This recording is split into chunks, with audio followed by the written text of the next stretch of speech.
Absolute Wonder Woman was raised in hell as a warrior and a witch, and is the best version of Wonder Woman that I've ever read. Today is the full story. Enjoy. Gateway City. The strange structure suddenly appeared over the beach, interrupting the sunny day and startling the beachgoers for miles. News cameras quickly began to cover the phenomenon as the upside-down pyramid simply hovered over the ocean.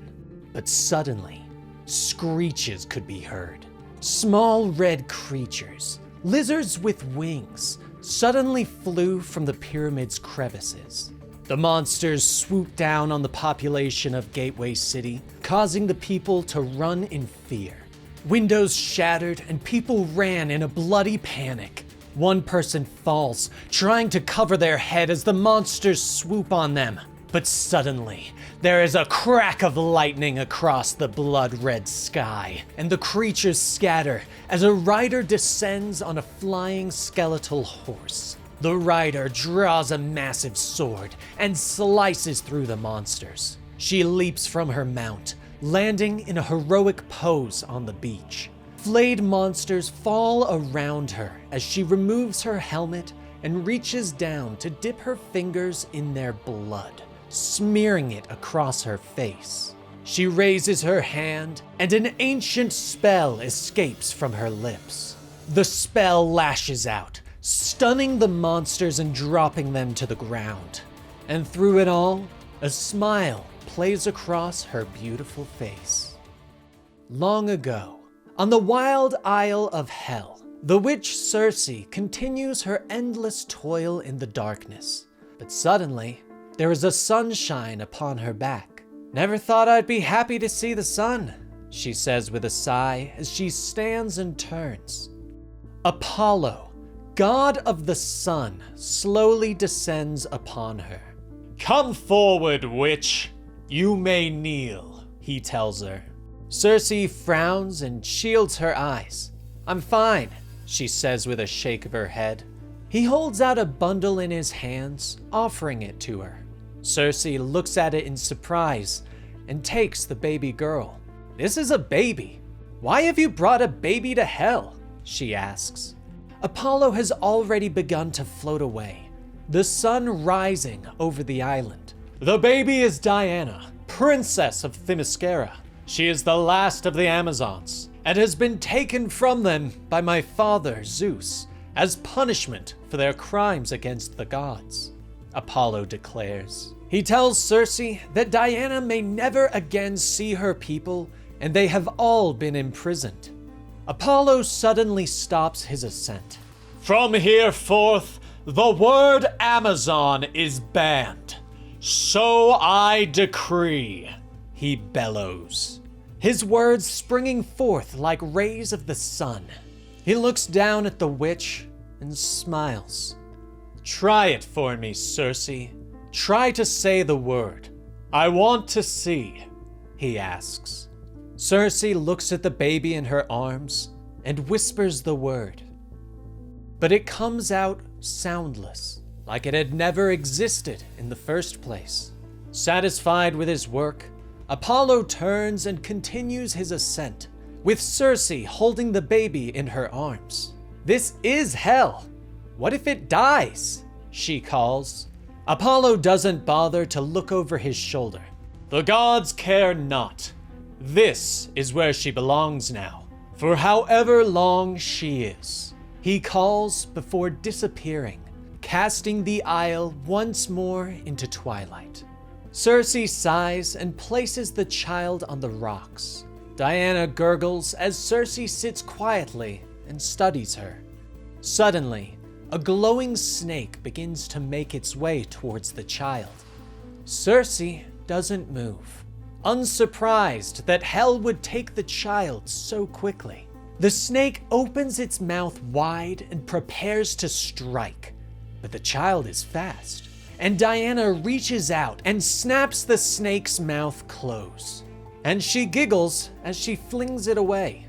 Cersei stares in surprise for a moment before smiling at the baby.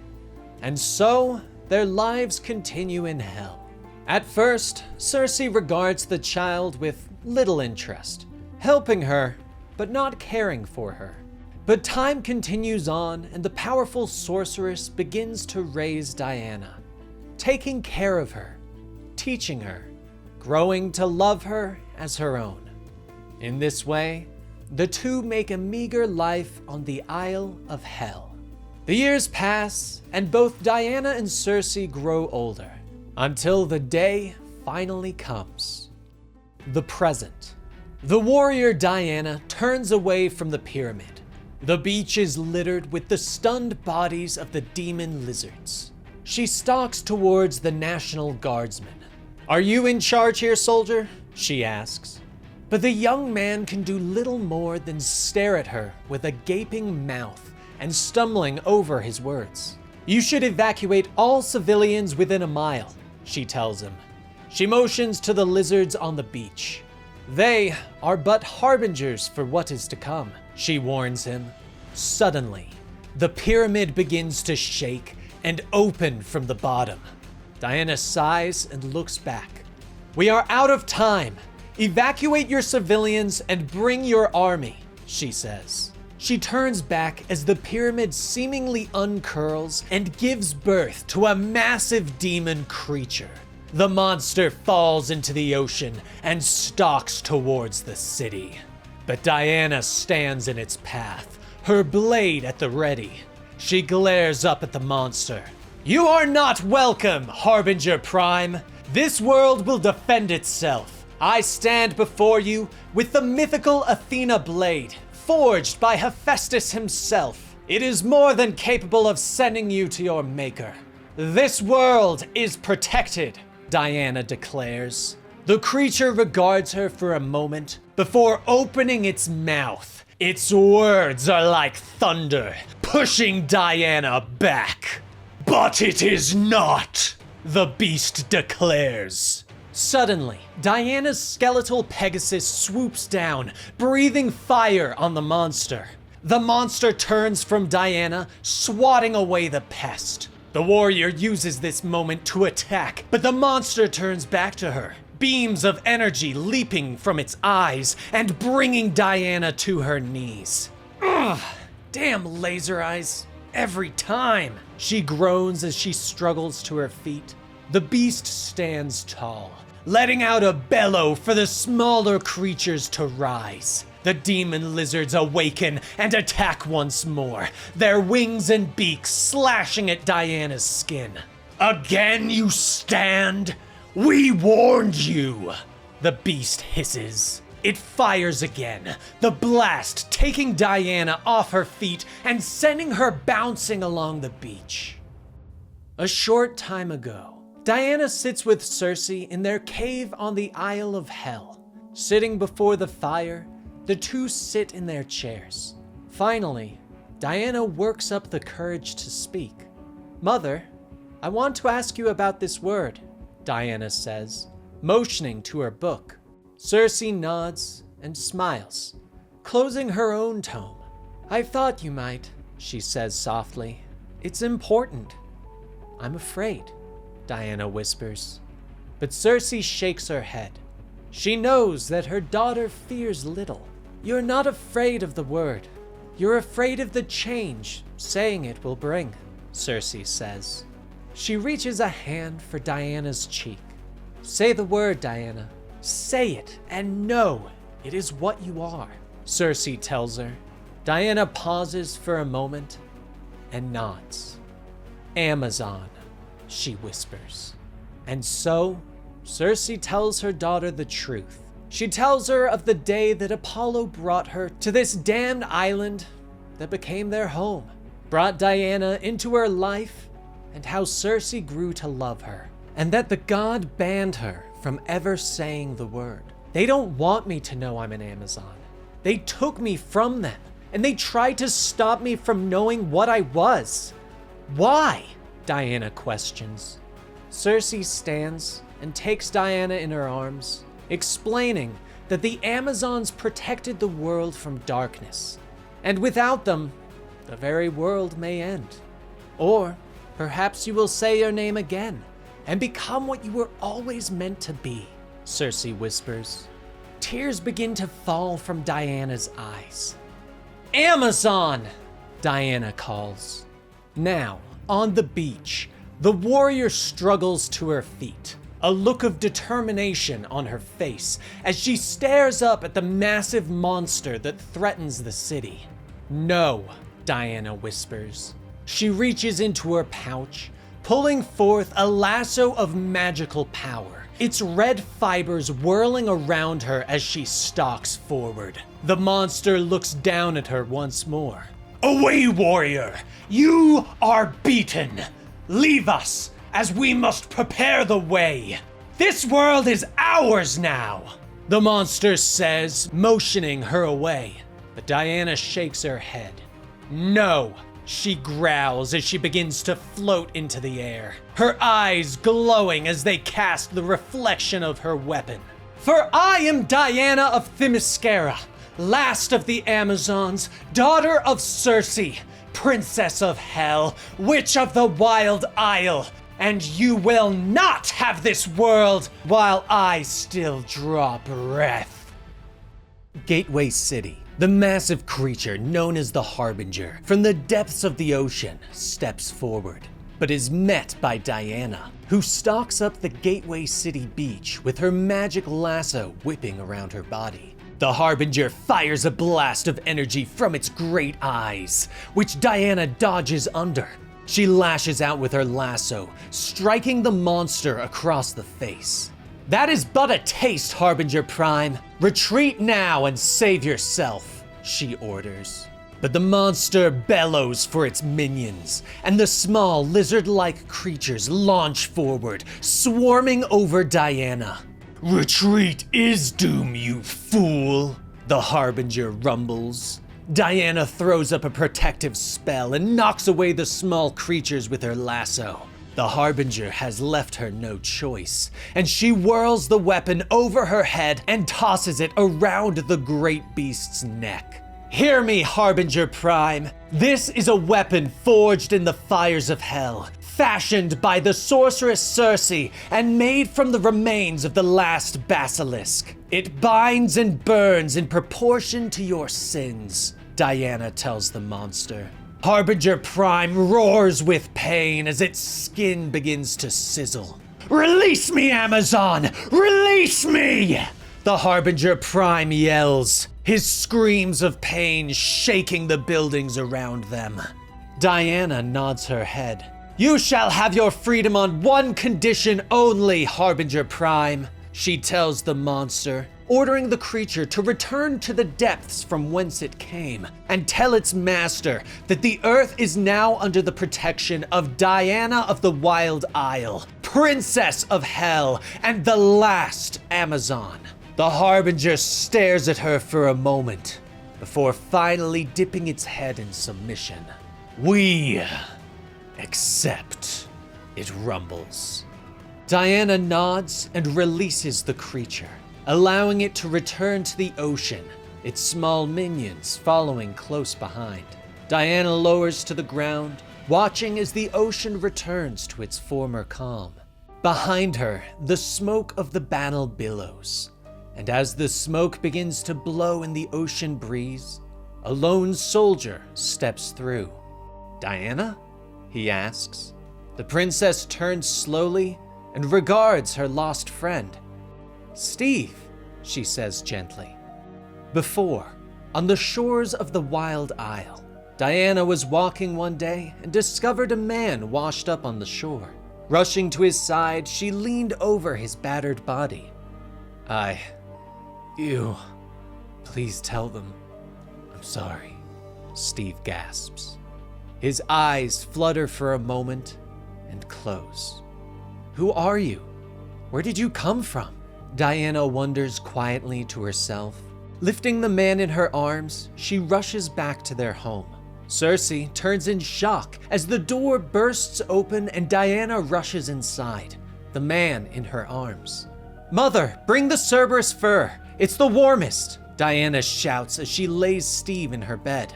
She quickly tells her mother the story of finding the man on the beach, and even Cersei is shocked by the tale. Finally, she sighs and turns to their kitchen. I'll put the kettle on, she mutters. Later, Steve awakens to find Diana sitting with him. She offers him a warm cup of tea, explaining where she found him. So, where are we? Steve finally asks. Diana looks away sheepishly. Well, this is going to be hard. You're in the underworld, she tells him. Steve springs out of the bed in shock. Wait, hell? I'm dead? He shouts. The two women shrug. Not exactly, they say. Steve sits back on the edge of the bed, his head in his hands, muttering to himself. I'll just give you a minute with that, Diana says softly. Later, Steve joins the two for dinner, apologizing to them for his outburst. Cersei introduces herself with a shake of his hand. Fortunately for you, you landed on the Wild Isle, which, thanks to Diana and myself, is the safest place to be, if you have to be in hell, she explains. Steve nods, his mind still reeling, but he turns to Diana and asks her to show him where he washed up on the shore. As the two walk along the beach, Steve explains that he thought he had lived a good life, that he didn't believe that he would be going to hell when he died. Diana shrugs. Here's what I think. Not everyone here belongs here. It's just sometimes where we've ended up, she tells him. The two of them stare out on the ocean for a time until Steve finally turns back to her. Thank you for saving me. Twice, he tells her softly. Diana smiles. You're welcome. Gateway City, now. The two stand on the beach for a moment, regarding each other. But Diana rushes forward and hugs the man. Finally, she pulls away and smiles. I hoped I would see you, but I never dreamt it would be today, she tells him. Steve smiles back. What are you doing here? He asks. Diana shrugs as Pegasus lands nearby. Saving the day, she explains. Steve nods, telling her that the military command wants to speak to her, though she might not like their attitude. Diana nods and motions for Steve to lead the way. You do not need to warn me, Stephen. I am not entirely naive in the world of men. I had a teacher with a sharp tongue in these things, as you well know, she tells him. But minutes later, Diana is standing tall, while a rather short general yells at her about the destruction that she caused while supposedly helping stop the monster that attacked Gateway City. When the general had stopped to take a breath, Diana finally spoke. I understand your position, Commander. I am an outsider and an element you can't control, and that frustrates you. But this is not my problem, Diana says, explaining that her real problem is the next monster that will arrive, and that more lives will be lost if they do nothing. But I will coordinate with you to the best of my ability. This world is not prepared for what is coming, and you will need my help, she tells him. The general is shocked as Diana turns away from him and looks at the tactical maps of the city. How is the evacuation proceeding? She asks a nearby officer. The tone in her voice doesn't invite questions, and the officer immediately begins to give her answers. Slow, but we were going to stop the orders. You killed the monster, right? Or send it home? He asks. Diana shakes her head. I did, but that was just a harbinger. A messenger of things to come, she says, warning them that the next creature could arrive within the hour, and that they need to evacuate at least a mile away from the coastline. The general gives the order to continue the evac, but turns back to Diana and Steve and begins to shout again. Finally, Diana has had enough. She steps up and stands over the general, seeming more imposing than before, anger flashing in her eyes. I think we both know you need me quite badly given what just happened, but I don't need you at all. So perhaps rethink how you would like to approach this conversation, and we'll retry this when you've calmed down. Hopefully before more innocent lives have been lost, she says. She turns away and storms towards the entrance to the command center. I'll be outside, feeding my horse, she snaps over her shoulder. Steve follows her outside to find her feeding magical energy to the skeletal Pegasus. Steve steps forward and pets the undead steed, who nuzzles him with his bony muzzle. I'm sorry about what happened in there, Steve tells her. Diana nods her head. It's disappointing, but I expected it, she tells him. She informs Steve that other heroes will appear to fight what's coming, but Pegasus rears up and whines before she can explain more.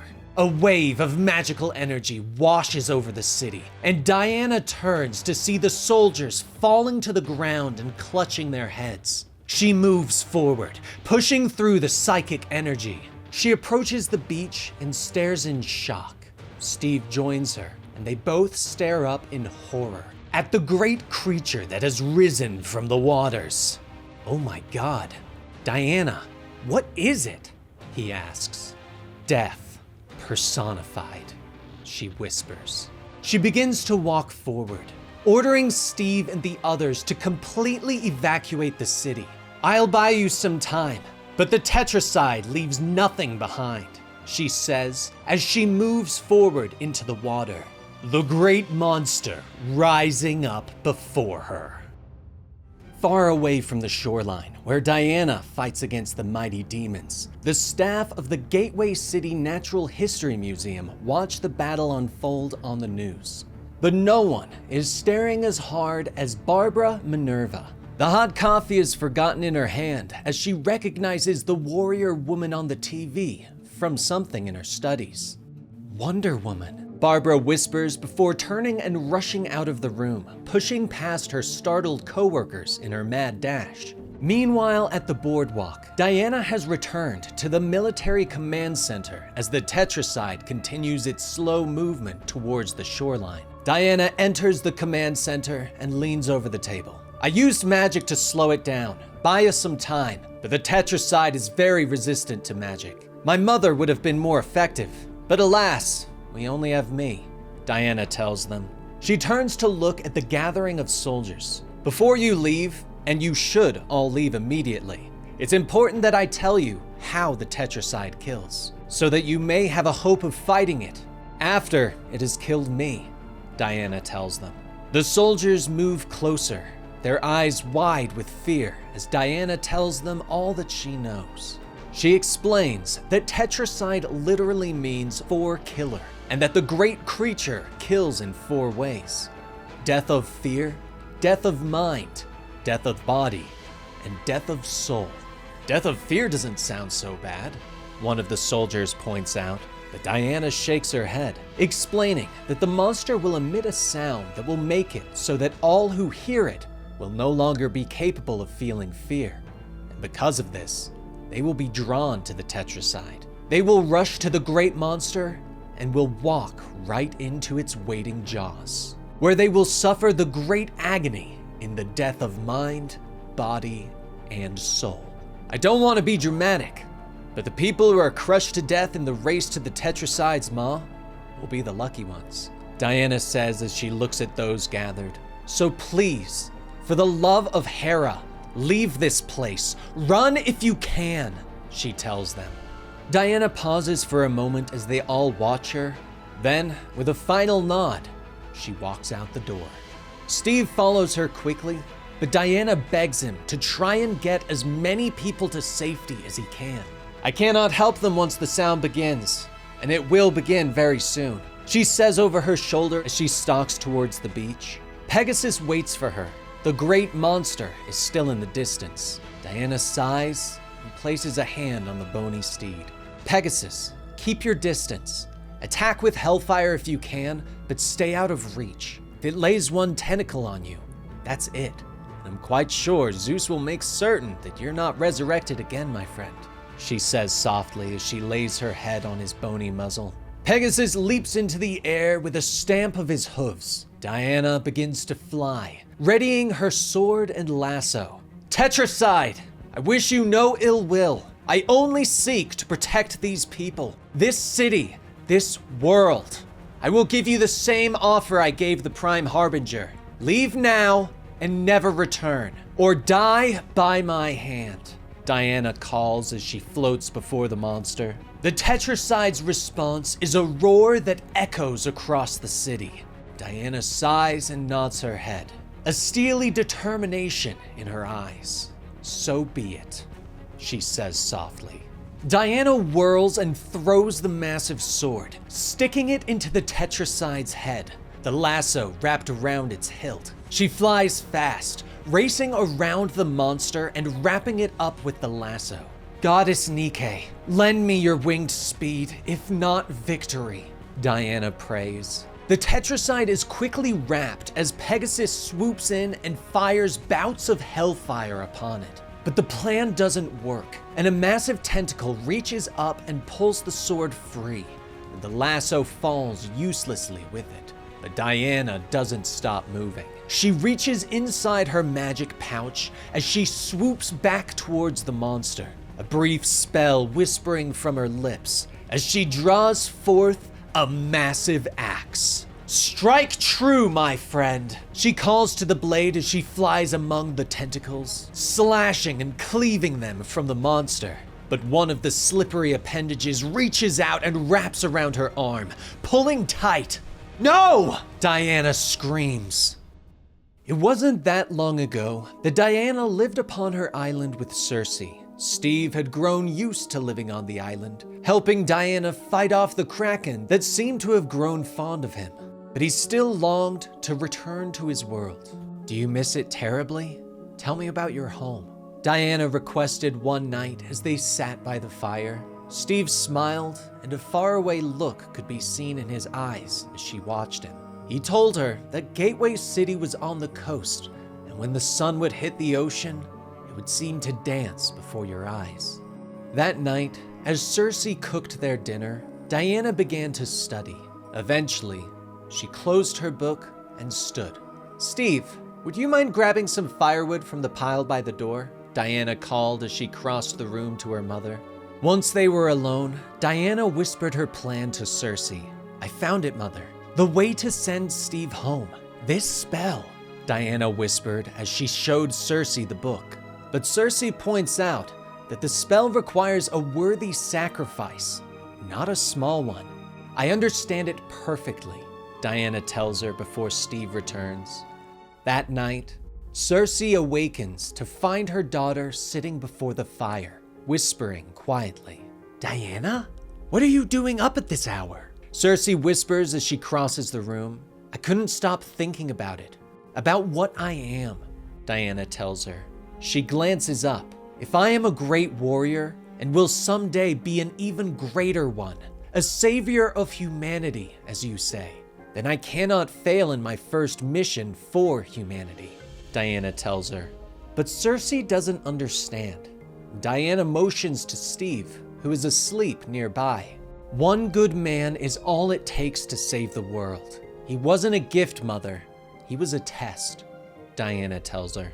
Cersei shakes her head and reaches for her daughter.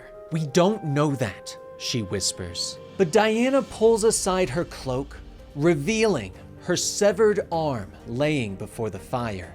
If we are right that I am a great warrior, then the dominant arm of a great warrior is a worthy sacrifice, Diana tells her mother, who gasps and kneels by her daughter's side. Diana, what have you done? She cried.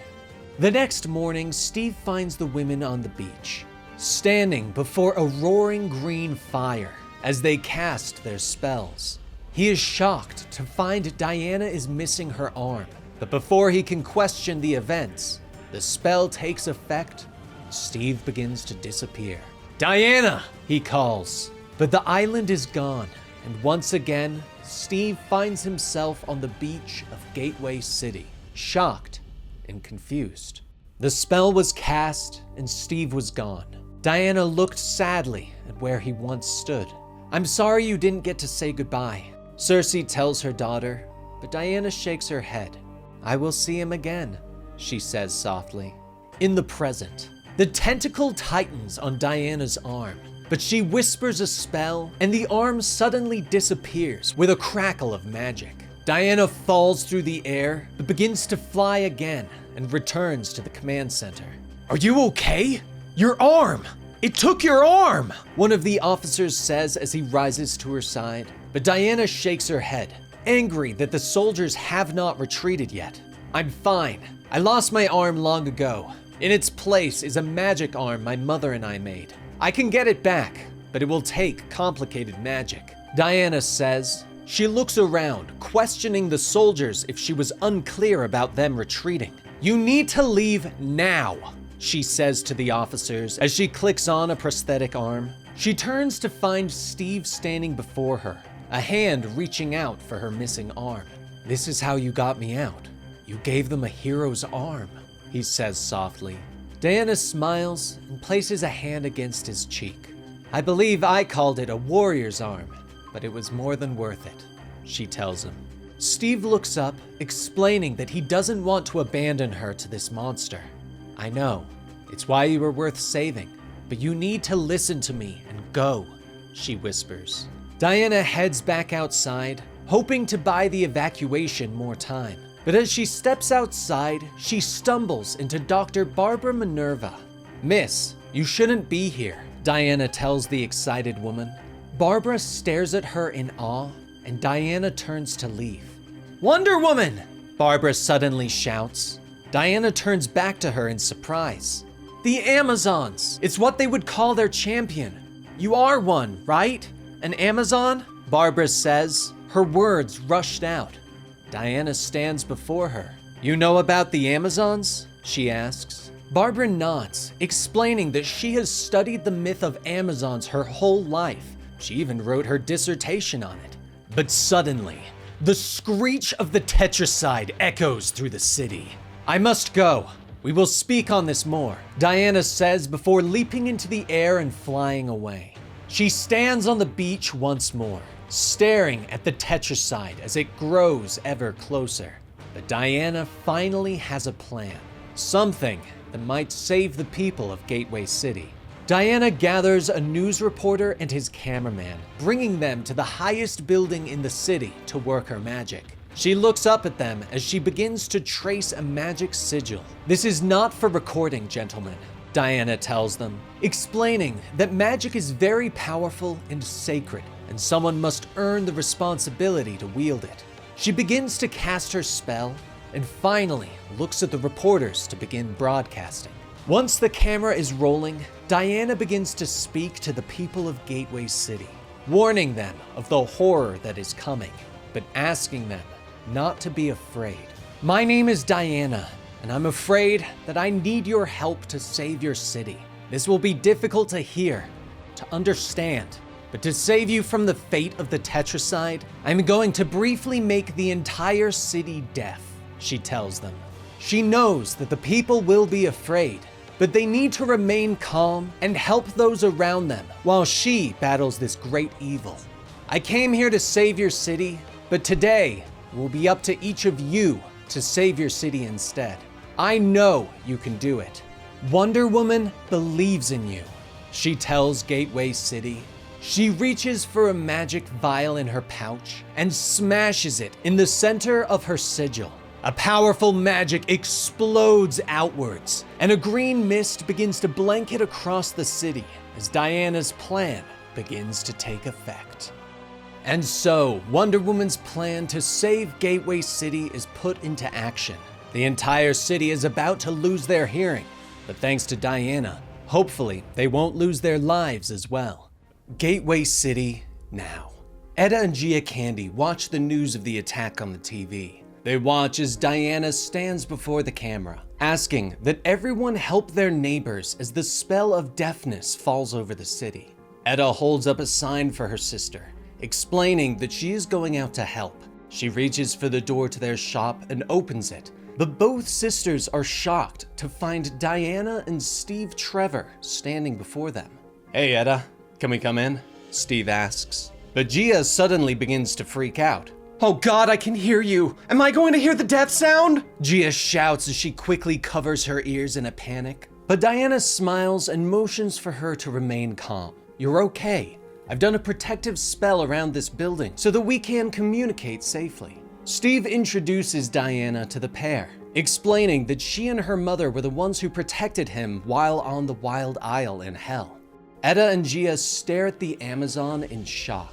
This is a lot to process, but I'm guessing there's no time for that. Why are you here? Etta asks. Steve nods and smiles, explaining that Diana needed help of the witches. Stepping forward, Diana puts an arm around Gia and motions to her shop.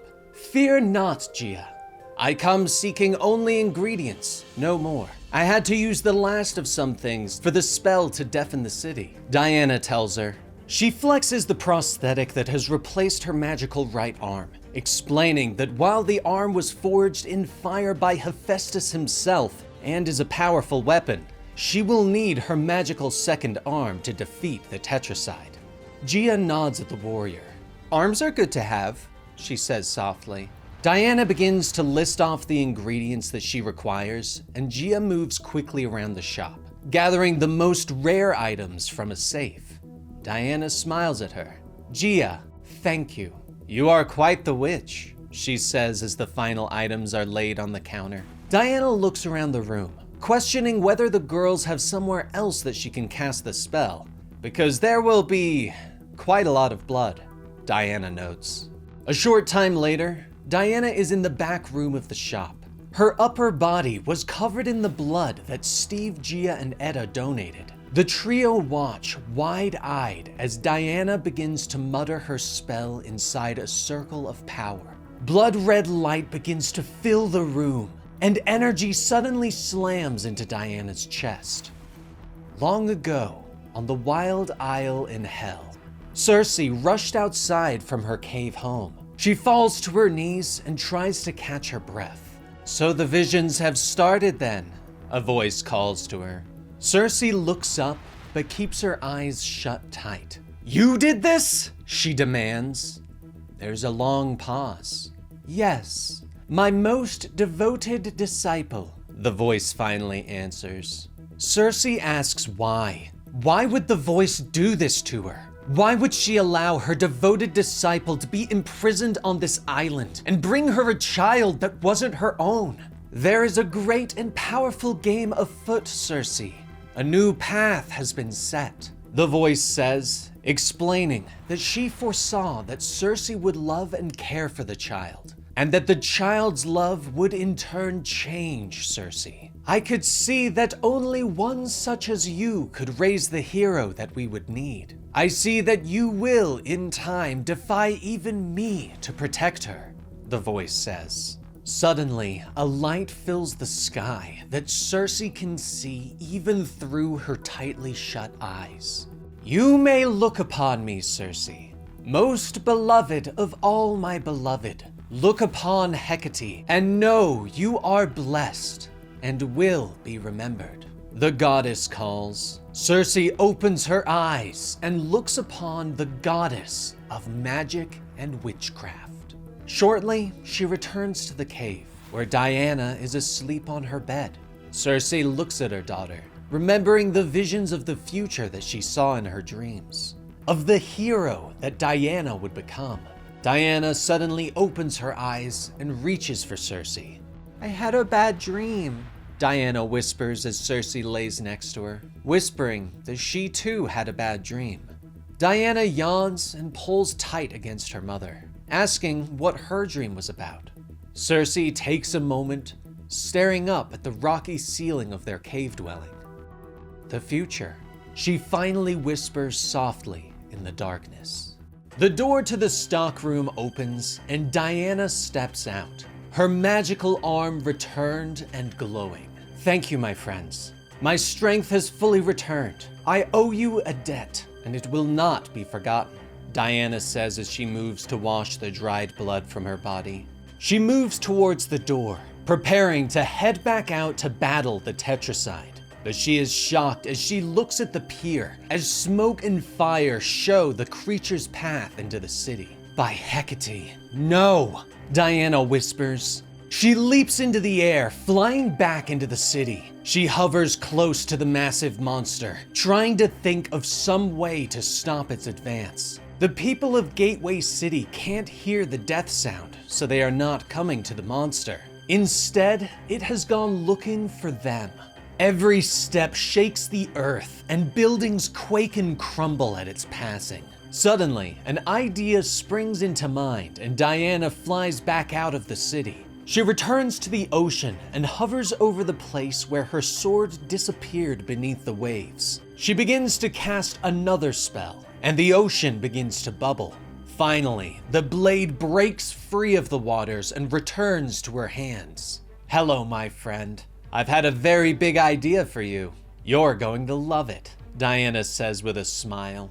She reaches into her bag and pulls out a potion bottle. Another quick spell, and the red liquid inside begins to bubble.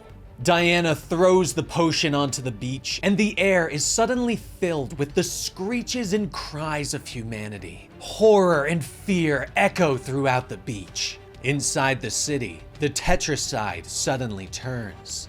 It begins to move back towards the beach, drawn to the sounds of anguish that it yearns for. Waiting at the pier, Diana has begun to cast another spell, this time on her sword. It begins to glow green, and as the spell finishes, it grows even larger. Yet Diana still wields it as if it were as light as a feather. She leaps into the sky, holding a sword so massive that it could stand against the likes of the tetracide. Yet the monster does not seem to notice as it continues towards the cries of anguish. Diana hovers over the great monster, ready to strike with her blade. Finally, she shouts an order to Pegasus, who blasts the tetracide with hellfire. The monster looks up and opens its mouth in a roar. Diana responds with her own battle cry and charges downward. The sword is pointed at the monster's mouth, and there is a sickening sound as the metal pierces the great monster, cutting it in two. The monster trembles for a moment before falling to the side, defeated. Victorious, Diana walks away, with news cameras capturing the entire ordeal. Meanwhile, in the Oval Office, the president is watching the event unfold. He looks at a nearby woman. "Kale, you're the national security advisor. Advise already," he demands. The blonde woman turns to him. "Mr. President, even if she killed that thing, I'd say we still have a very big problem on our hands." Diana stands on the beach, glaring up at the tetracide as its body slides apart, cleaved in two by her mighty greatsword. But Diana knows the truth. While the monster is severely wounded, it is not yet dead. Her sword tumbles through the air, shrinking as she catches it. Suddenly, there is a sound of approaching fighter jets. Diana looks up as the US military opens fire on the tetracide with missiles. The powerful weapons fly through the air, but the tetracide lets out a bellowing roar and swats away the three missiles. Diana watches in horror as the missiles turn back towards the city. "Hera, no!" she whispers. She leaps into the air and quickly gives chase, whispering words of magic and tossing a spell to stop the weapons. "Hecate, please, aid your servant in her hour of need," Diana whispers as she throws the spells. Two of the missiles are grabbed and turned away from the city, but the third missile manages to continue forward.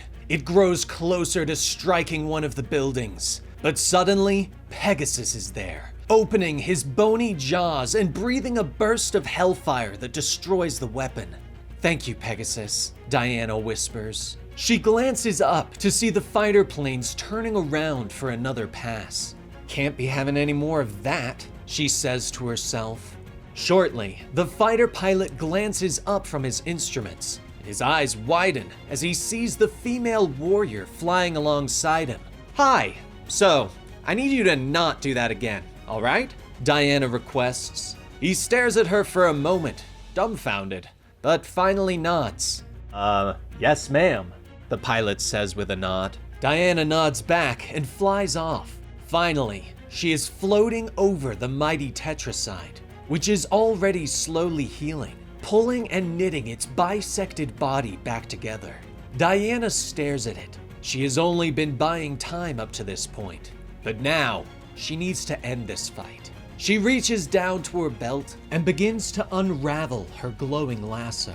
Her mind fills with memories as she thinks back to her time on the Wild Isle in Hell. Cersei had handed her daughter the lasso as they sat around the fire. "It's a last resort, Diana, but you will need that more than once where you're headed," Cersei had warned. Diana smiles sadly at her mother and sighs. "Would it trouble us so to talk about some of my future in a positive light, Mother?" Diana asks. Cersei looks up at her daughter and nods. "Diana, I'm very sorry if I've given you the impression your future is negative, because it's not. It's glorious, filled with beauty and horror, danger and opportunity, which is why you will need this," Cersei says. She wraps the lasso around Diana's hand, explaining that it will hold anything and that it has the power to transform anything. "I have named her Thesia. It means sacrifice," Cersei tells her. Diana stares down at the glowing lasso in her hands and nods. Her quest has begun, and she leaves Cersei by the fire. A short time later, Diana returns.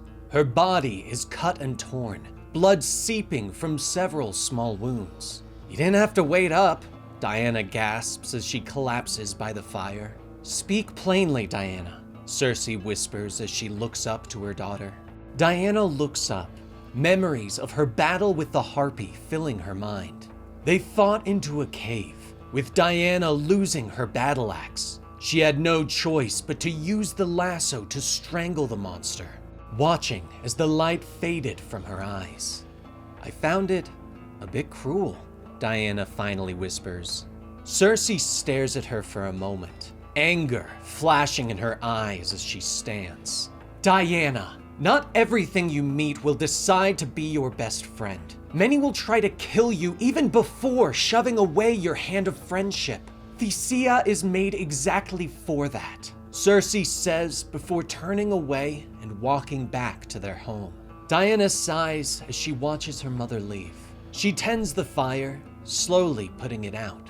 She either cannot see the cruelty in it, or she does not care, Diana whispers. But suddenly, there is a light within the smoke as the fire goes out. Diana looks up as her goddess Hecate floats before her. "You're right," Hecate tells her. Hecate leans down to her chosen warrior, explaining that Cersei made her daughter a cruel weapon, but would only do so because she knows that Diana would need it. Diana bows her head.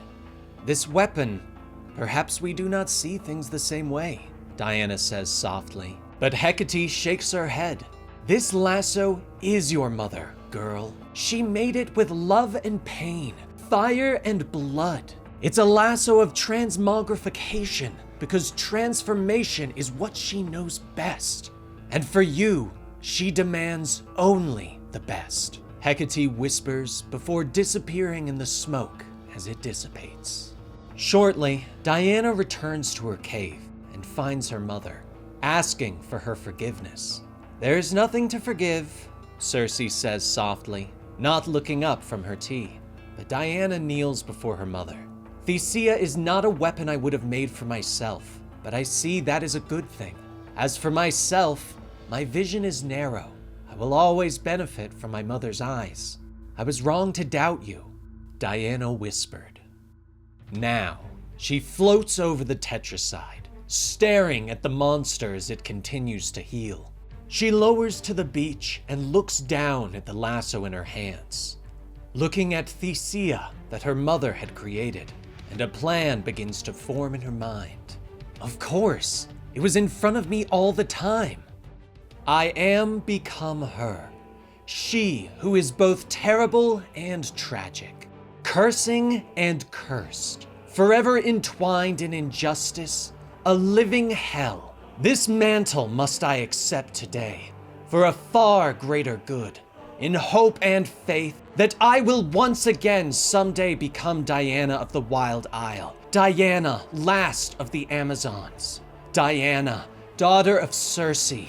Mother, please do not forget me.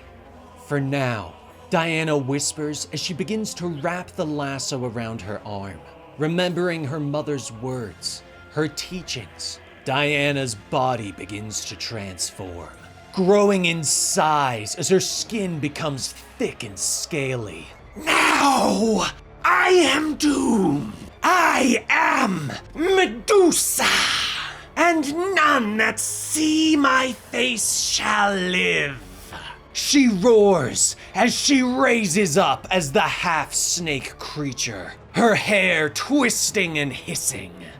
Back at the magic shop, Steve, Minerva, and the sisters watch the transformation on the news. "What happened to her?" Steve whispers in horror. "She's Medusa," Dr. Minerva says as she explains the story of Medusa to the three. Back on the beach, Medusa slides forward, hissing as the tetracide roars at her. She stares at it, and the tetracide stares back with its many small eyes. Those eyes regard Medusa, and the curse suddenly takes effect. The tetracide stops moving, its body transforming into stone, stopping forever. But Medusa isn't done. She turns back towards the city, sliding forward, searching for more prey. "It's dead. Why is she still Medusa?" Minerva asks as she watches her laptop. "Maybe it's not that simple? If you become something else, how do you remember what you were?" Edda asks. Steve ponders this for a moment before nodding. He tears the sleeve from his shirt, making a blindfold. "Your friends remind you," he says as he heads for the door, not allowing the sisters to stop him. Meanwhile, Medusa is moving through the streets, her tail lashing out and smashing buildings as she slides forward. But a voice calls out to her.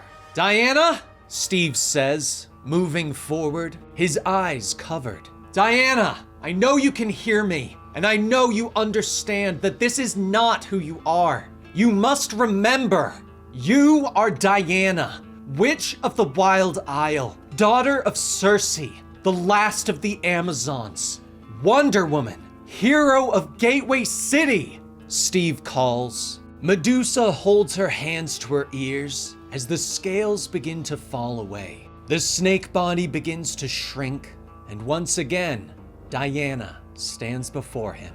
"One good man can save the world, Steve. Thank you," Diana whispers to him. But the battle isn't complete just yet. Thanking Steve once more, Diana flies back to the beach and punches the now stoned tetracide hard enough to crack the stone and shatter it, making sure the beast is destroyed. She returns to the beach to find her new friends waiting for her. "What now?" they all ask. But Diana smiles at them. "Oh, there's so much to be done. I'm not going anywhere," she begins to explain. But suddenly, a hole opens up in the sand behind them, and a massive glowing hand reaches up, grabbing Diana and pulling her into the hole, leaving her friends stunned on the beach and staring after her. "What the f***?" Edda finally shouts after a long pause. Diana finds herself in the throne room of Hades, Lord of the Underworld. Diana does not hesitate to kneel before the Lord of the Dead. "Princess, let's see that pretty face," Hades orders from his throne. His body is a swirling wisp of god particles on whose head hovers a red crown. Diana does not protest and removes her war helm. "Lovely. Princess, you cannot leave the underworld," he tells her. Diana smiles and raises her head slightly, staring at the fearsome god. "Except I did," she says softly. Hades' eyes smolder for a moment as he glares at her. "Yes, you did, and we'll be getting to how you did that in short order. But first, disarm yourself, princess," he orders. Diana motions to her armor, pointing out that she has no weapons. But Hades is no fool. He knows that as a true witch, nearly everything she is wearing is a weapon.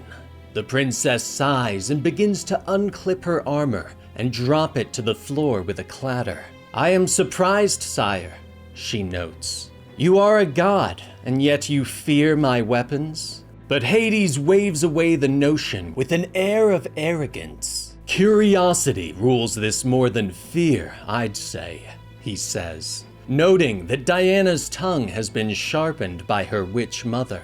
Finally, Diana stands before the god, clad in only her normal clothes. She motions down to the armor that surrounds her.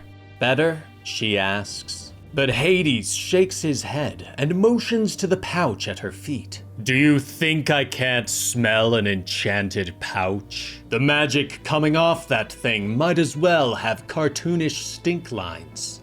Empty it, he orders. Diana sighs again and reaches for the pouch. Magic escapes the bag as she pulls free every object. Her buster sword clatters to the ground, and she gently lays her 3 lassos next to it. Hades almost smiles at her. Just what every growing girl needs, I see, he whispers. He looks to one of his minions and orders the creature to bring him the crimson lasso. I'd advise against that, sire, Diana notes softly. The minion reaches for the lasso, and as its hand touches it, it suddenly bursts into flames and disappears. Diana nods at where the creature once stood. None may wield the nemesis lasso but me, my liege, Diana explains. Hades finally leans forward and stands from his throne, walking down the steps to stand before Diana. We would not have crafted such dangerous weapons in such a dangerous place unless we could be certain they would not be misused by others, Diana further explains. Hades stares down at the 3 lassos. You and your mother have been busy, he notes.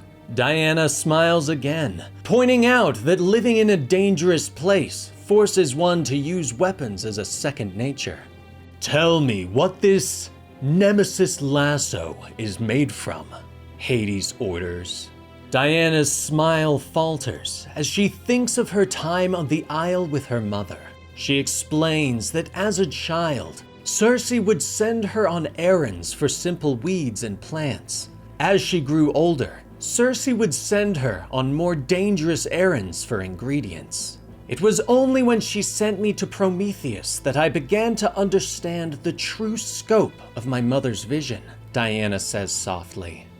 Long ago, lightning cracks in the distance as Diana pulls herself up Mount Prometheus. Rain pelts down on her bare arms as she struggles up the side of the mountain, wishing to remain invisible to the eyes of whatever god might be watching. Finally, she reaches the place where Prometheus is chained, pinned to the side of the mountain and awaiting the punishment that was ever close. Diana stares at the giant god for a moment before unhooking the great axe from her back. She holds the blade out and slices gently along her arm, casting a spell with her blood and blessing the weapon. Prometheus looks up as the weapon begins to glow, noticing the warrior for the first time. Diana holds the weapon aloft. I ask your forgiveness, Lord Prometheus, she calls, shouting over the rumbling of nearby thunder. Diana takes a step and heaves the weapon, sending it across the plateau and crashing through the imprisoned god's chains. Prometheus stares at her for a moment before retrieving the weapon and handing it back to her. Diana kneels before him. Forgiveness for my inadequacy. I confess I have not the power to free you permanently, but I thought a respite might be welcome, she asks. Prometheus smiles down at her. It is indeed, princess, he rumbles. The two look up as an eagle approaches, prepared to enact Prometheus's punishment. But Diana calls out to the bird. It lands on her arm and she asks that it take a break from eating at Prometheus. The eagle screeches softly at her and Diana nods. Ah, thank you, sister. You will have the thanks and friendship of Diana, witch of the Wild Isle, for all my days. Diana whispers before the eagle leaps and flies away. Once more alone, Diana turns back to the god. who smiles at her. Cersei has been clever. I am happy to see that she's not lost a step since becoming trapped in the underworld. I am even happier to see that her daughter is much the same. Prometheus tells her as he sits and relaxes. But Diana admits that she has come to the mountain for a reason. Prometheus nods. Well, princess, ask for your boon, he tells her. Diana holds out a vial and kneels before Prometheus, confessing that she needs a vial of his blood so that she and her mother may create a weapon that will only be used in the service of protecting humanity from monsters and even the gods, should it come to that, she whispers. Prometheus ponders for a moment before placing his hand before Diana, ordering her to strike him and cleave a small piece of his finger so that her weapon might be powered by his flesh and blood. Diana thanks him as she stands and takes up her axe, slicing through the tip of his finger.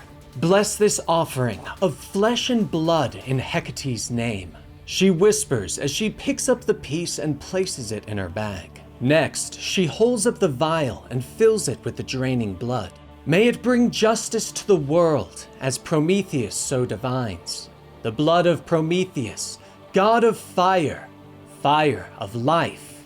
We thank you for your sacrifice, she whispers. But Prometheus is not done. He points to where his blood has spilled. Fire erupts, and a skeletal horse pulls itself from the earth. Diana, my last gift to you, Prometheus says, introducing her to the reborn Pegasus. Pegasus, like so many, has been radicalized by injustice. You will make a fine pair, Prometheus tells her. He bids her a fond farewell, wishing her to take leave before his punishment begins anew. Diana nods and mounts Pegasus and flies away. Now, in Hades' throne room, Diana finishes her tale. The god of the underworld nods and looks down at the lasso, noting that he can sense far more power than from just Prometheus. Diana admits that it was also made from the last basilisk. You killed the last basilisk? Hades questions, and Diana begins another tale. Zeus was displeased with Cersei and Diana, and so had sent the last basilisk to try and kill them many times. But this time, Diana had tracked the creature to its lair. She crept inward, aware that to look into the eyes of the basilisk is death. But Diana had taken precaution, and she had taken her eyesight with magic. The creature looked into her sightless eyes and realized that its gaze would have no power. Princess, the monster hissed. But Diana was ready and knew of the basilisk's weakness to exploit. In addition to removing her sight, she also removed her sense of smell and threw a magical vial at the basilisk, overwhelming its senses. It roared with pain and prepared to strike, but Diana met its attack and used her weapon to cleave the head from its body. Hades returns to his throne. The last basilisk, he whispers as he sits heavily. Finally, he leans forward. His eyes smolder once more as he glares at Diana. This has all been very educational, he says. He waves a hand and something drops out of the darkness from above, dangling in spectral chains. Diana's eyes widen in shock and horror as she looks up at her mother. Cersei, her mouth clasped in iron, is trapped in the chains. Mother? Diana whispers as tears begin to form in her eyes. Hades leans back on his throne. Ah, at last. No more smart remarks from that too-sharp tongue of yours, he says. We all have weaknesses, princess. Yours was quite easy to pinpoint. Long ago, in the bowels of the underworld, Diana ran along the shores of the Wild Isle, chasing after one of her pet monsters. but she stopped short as she rounded the corner to see the queen of the underworld waiting for her. "Lady Persephone," Diana whispers, but the queen merely nods and smiles, motioning the young girl forward. "Hello, Diana. Come meet my tree," she offers. Diana steps forward, surprised to see a tree growing on the wild isle. But Persephone explains that she is trapped in hell, and that everywhere she walks, life follows her. She stands and holds out a hand for Diana. But in the underworld, everything dies almost instantly. But sometimes, something very special breaks through. "Come, show me the rest of your home, Diana. Perhaps we can encourage more to grow," Persephone offers. Diana smiles and takes her hand.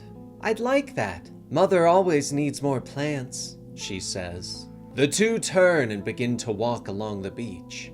Persephone looks down at the young Amazon and, almost as an afterthought, begins to tell her a tale.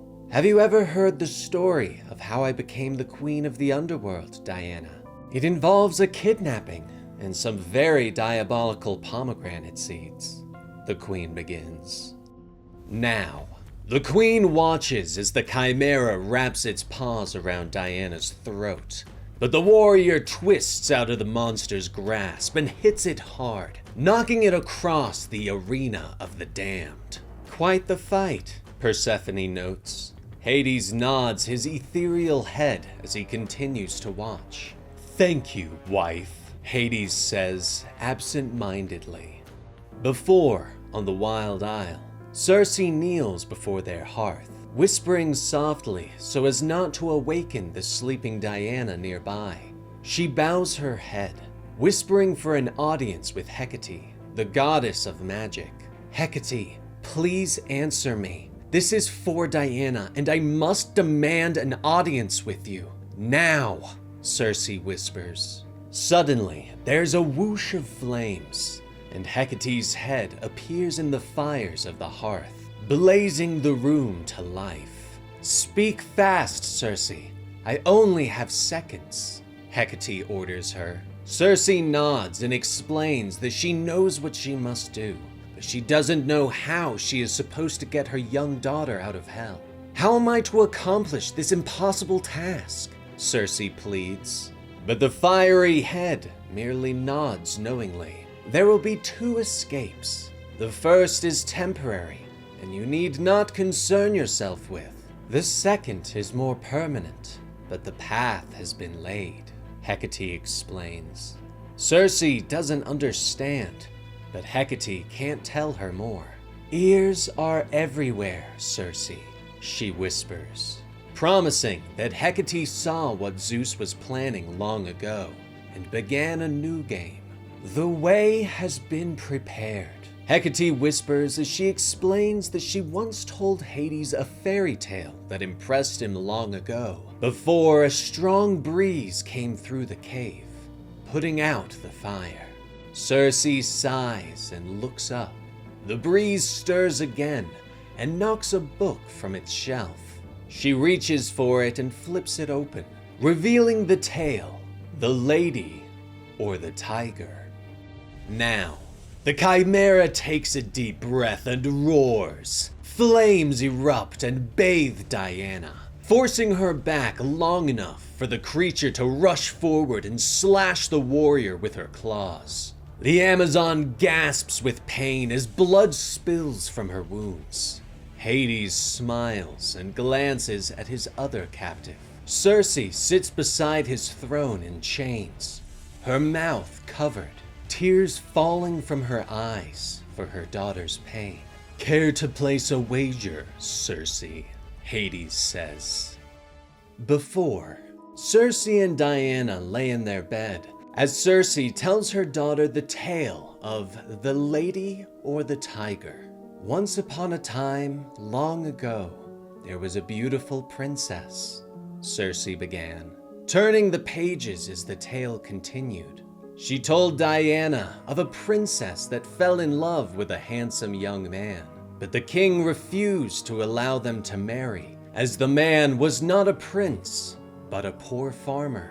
He ordered his guards to take the man to the arena, where he would face 2 doors. The king declared that the gods would decide the man's fate.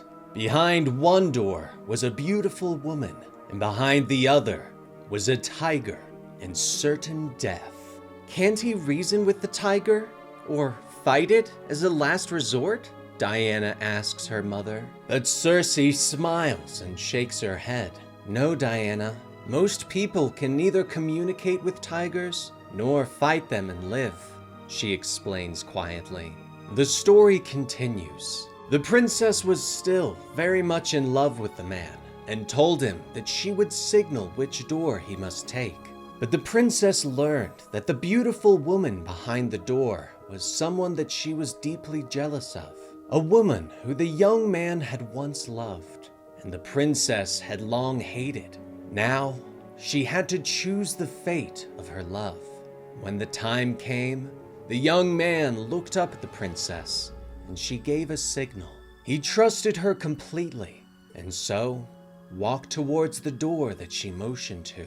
And Cersei closes the book. The end, she says gently. Diana looks up at her mother in confusion. Wait, what? She asks, unsure of why the story has stopped, pointing out that they don't know what happened. I think that's the point, darling, Cersei tells her softly. But this just confuses Diana even more. And over the years, Diana thinks on the story, trying to decipher its meaning and the lesson her mother was trying to impart. Finally, when she is a teen, Diana figures it out. Now, she punches the chimera once more before whirling and kicking it across the arena. Persephone sighs and glances at her husband. Tell me again, what is the point of the fighting, husband? She asks. Hades shrugs. Well, you know I like a good fight, and sometimes someone loses a limb. Very exciting, he tells her. Diana wipes the blood from her nose as the monster rushes once more. I am sorry, sister. Yield and fight another day, Diana pleads. But the chimera roars in anger and charges. But Diana grabs a hold of the monster's throat and brings her to the ground. She is beaten, Hades! Do not make me kill her, Diana shouts. But Hades shakes his head. Only one of you may leave the arena, princess, Hades calls. Diana glares at him. If you force me to kill her for nothing more than sport, then you are not the god I thought you might be, and it will draw a fateful line between us, Diana snarls. But she has no choice, and she twists the head of the mighty creature, stopping once the bones snap. Rest easy in your next life, sister. Forgive me, Diana whispers as she lowers the chimera to the ground. She wipes the blood from her wounds and begins to recite a spell. Her eyes start glowing and she rises up from the floor of the arena, magical energy pouring off of her. Hades, you are no god, no lord. You are the warden of a prison, nothing more, Diana calls. Hades stands, his ethereal form pulsing with anger. You dare to speak to me in such a way? The Lord of the Underworld? He shouts. I do, Diana growls. She floats forward, power radiating from her as Hades is forced back. How is she this powerful? He hisses. But she smiles at him, pointing out that her power comes from being unjustly trapped in hell. I believe we have a game to finish. A question of 2 doors? Diana asks. Hades glares at her for a moment before nodding and pointing to the 2 doors in the arena. Pick a door, princess, so I no longer have to look upon your face. Behind one door is certain death. Behind the other, freedom, Hades tells her. before revealing that if Diana should win her freedom, she will never be allowed in the underworld again until her death. He smiles back at Cersei. "You will lose your daughter forever.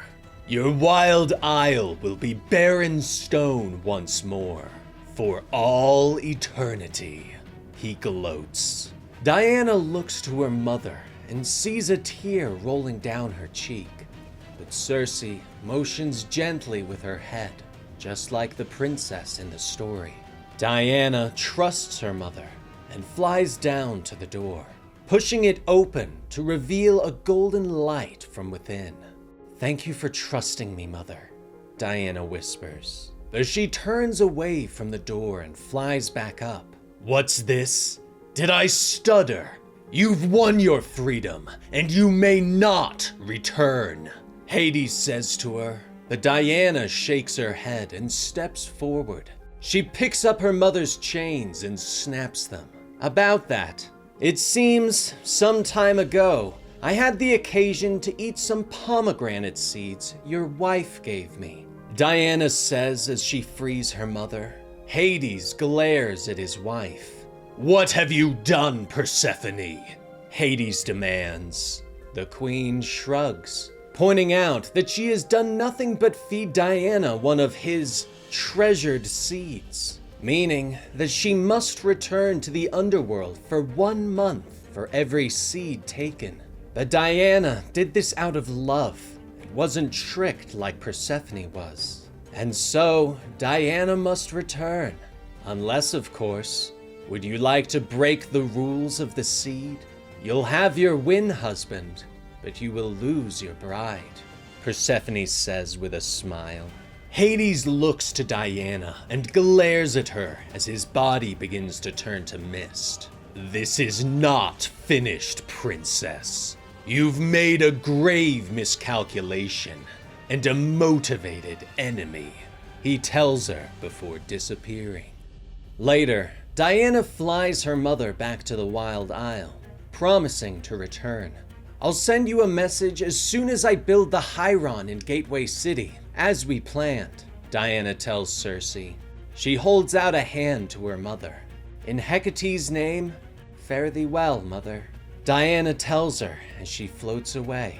"In Hecate's name, daughter," Cersei whispers. Diana opens her eyes. She is sitting somewhere in the wilds of Gateway City. She smiles at the small animals that have gathered around her. "Hello, my darling. Are you next?" she asks quietly as she picks up a pigeon. The bird coos gently at her as Diana attaches another message scroll to its leg. She picks up each of the birds in turn and gives each of them a scroll. "Please, my friends, search far and wide for my sisters. Bring me news of them and take my message to them in turn. Go in faith and hope. Hecate protects you and all you love," Diana says to them as the birds take flight and flap away. Diana watches them until they disappear. "Thank you," she whispers. Meanwhile, at an undisclosed location in the western United States, Director Veronica Kale has arrived at Area 41, the headquarters of the Global Anti-Terrorism Organization. Kale doesn't bother looking at the security guards as she makes her way through the compound, eventually taking the elevator down to sub-level 7. "How's her mood?" Kale asks the security technician as she looks down on the glass bubble cell that lays in the room beneath her. The security woman looks up from her control panel. "She's, a bit agitated," the woman admits. Kale nods and sighs. "That explains the 79 emails I've received from her this morning," Kale notes as she pulls on a gas mask and prepares to enter the cell. "Keep your hand on that button while I'm in there," she orders over her shoulder. The technician nods as her hand hovers over the venting button for the cell. Kale prepares herself for a moment before hitting the door release. The doors slide open and she walks up to the glass bubble. Kale, you unbelievable bitch! Dr. Poison growls as she turns to look at her visitor. Kale doesn't respond as she sits before the glass cell. "Dr. Poison, what on earth can I do to please you today?" Kale finally asks. Dr. Poison stalks forward in her heavy suit and bangs on the glass, once again demanding a new suit. "For the last time, I have people working on it," Kale tells her, reminding the prisoner that there have been a fair amount of new developments in the last 24 hours. But Poison waves away the notion. "I don't care about your stupid Wonder Woman. I care about a new suit so I can get my fine motor skills here. Do you know how hard it is to do delicate experiments in this World War II relic?" She snaps. But Kale finally smiles a little beneath her gas mask as she holds up a recording device. "You're going to change your tune when I play something for you. I'm curious if you'll have a different reaction to it since you're non-corporeal." Dr. Poison suddenly slides out of her suit, revealing that her body is made up of sentient poison gas. Kale taps the play button on the recording, and the poison gas visibly begins to shake, ripples passing through it as if it is somehow in pain. Kale finally hits the stop button, and Poison stares at the recording device in fascination. "See what you can do with it. I know it's not your specialty, but you're simply one of my best, Poison. I'll check in at the end of the week," Kale says as she passes the recording through the slot and stands to leave. Poison slides back into her suit and picks up the device, turning away to immediately start working. Her issues with their arrangement are forgotten for the moment as inspiration hits her. Kale heads back up to the security office, staring down at the doctor in her cell as she quickly gets to work. She's requested an exit permit. 2 hours. Fresh soil samples, she says. The tech tells her. Kale stares at the doctor for a moment before nodding. Approved. 2 hours. And she takes an armed guard, Kale orders. Meanwhile, back in Gateway City, Steve Trevor has led Barbara Minerva and the sisters Gia and Etta to Diana's forest home in the middle of the city. "Wow," Barbara says as she looks around. She is drawn to a stone in the center of the clearing and slowly reaches out for it. "Look at this stone," she whispers. But Diana is suddenly there and takes hold of Barbara's hand. "Please don't touch the stone, Barbara. It is untouched by human hands, and I need it to stay that way just a bit longer. You may examine it at your leisure when I finish," Diana tells her. Barbara nods in disappointment. "All right," she whispers. Diana thanks them all for coming and takes the ingredients she asked from Gia. "This property is worth a couple million easy. They're not just gonna let you have this, Diana, much as they should," Etta notes. But Diana smiles and shakes her head. "I think you'll find that I own it already. The land is mine. Though, owning land is admittedly an odd concept to me," Diana tells them. She begins to lay the ingredients out and ushers her friends away, asking them to step outside the clearing while she prepares a spell. Barbara tries to argue that she would like to watch and study, but Steve takes hold of her arm. "Barbara, you'll soon learn to question her less. Trust me," Steve whispers as they step away. Alone once more, Diana looks down at her ingredients. She reaches for her knife and gently cuts her arm, drawing the necessary blood for the needed spell. Her eyes begin to glow as she calls out to the gods, asking for the aid of Hecate, Athena, Artemis, Hestia, Aphrodite, Demeter, and Hera to place her home and to aid her in her quest. The ground begins to rumble beneath her as stone pushes its way to the surface. When Diana opens her eyes again, a new home has formed before her. Moments later, Steve and the others return, shocked to find a full marble building standing before them. "This was absolutely not here 5 minutes ago. This is insane," Barbara whispers, but Steve just nods and smiles. "This is knowing Diana," he tells them. The door opens and Diana steps out, ushering them in with a smile. "Come, I've made tea," she calls. The group sits around and enjoys their tea, but Diana suddenly turns away. "Do you hear that?" she asks as her teacup falls to the floor. Pain and confusion cross her face as she quickly moves towards the exit. I have to go. You stay here. You'll be safer here. She gasps before leaping into the air and flying away. Moments later, Diana arrives in Union Square over Gateway City. She looks down in horror as she sees small spiders crawling along the concrete, each one broadcasting a strange variation of the tetracide's call. Hecate, give me strength to persevere, Diana whispers before she flies down, slamming into the ground and quickly beginning to attack the small mechanical spiders. She begins to smash them and pull people to safety, but there are too many strange robots. This is too slow. I need them to come to me. I need to be more of a threat, Diana thinks to herself as she reaches into her pouch and pulls out a glowing potion. She smashes it against the ground and the magic spills out, wrapping around her, engulfing her in a magical flame.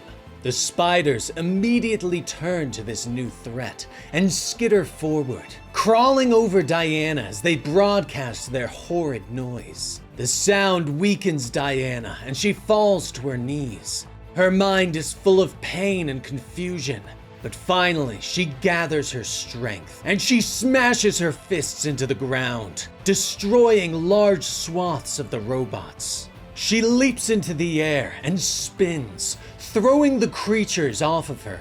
As she gathers herself, she turns and sees the spiders are coming from a nearby construction building. I hope whoever's up there likes getting punched in the throat, Diana growls as she flies to the building. She lands on the upper floors and easily kicks down the half-finished drywall.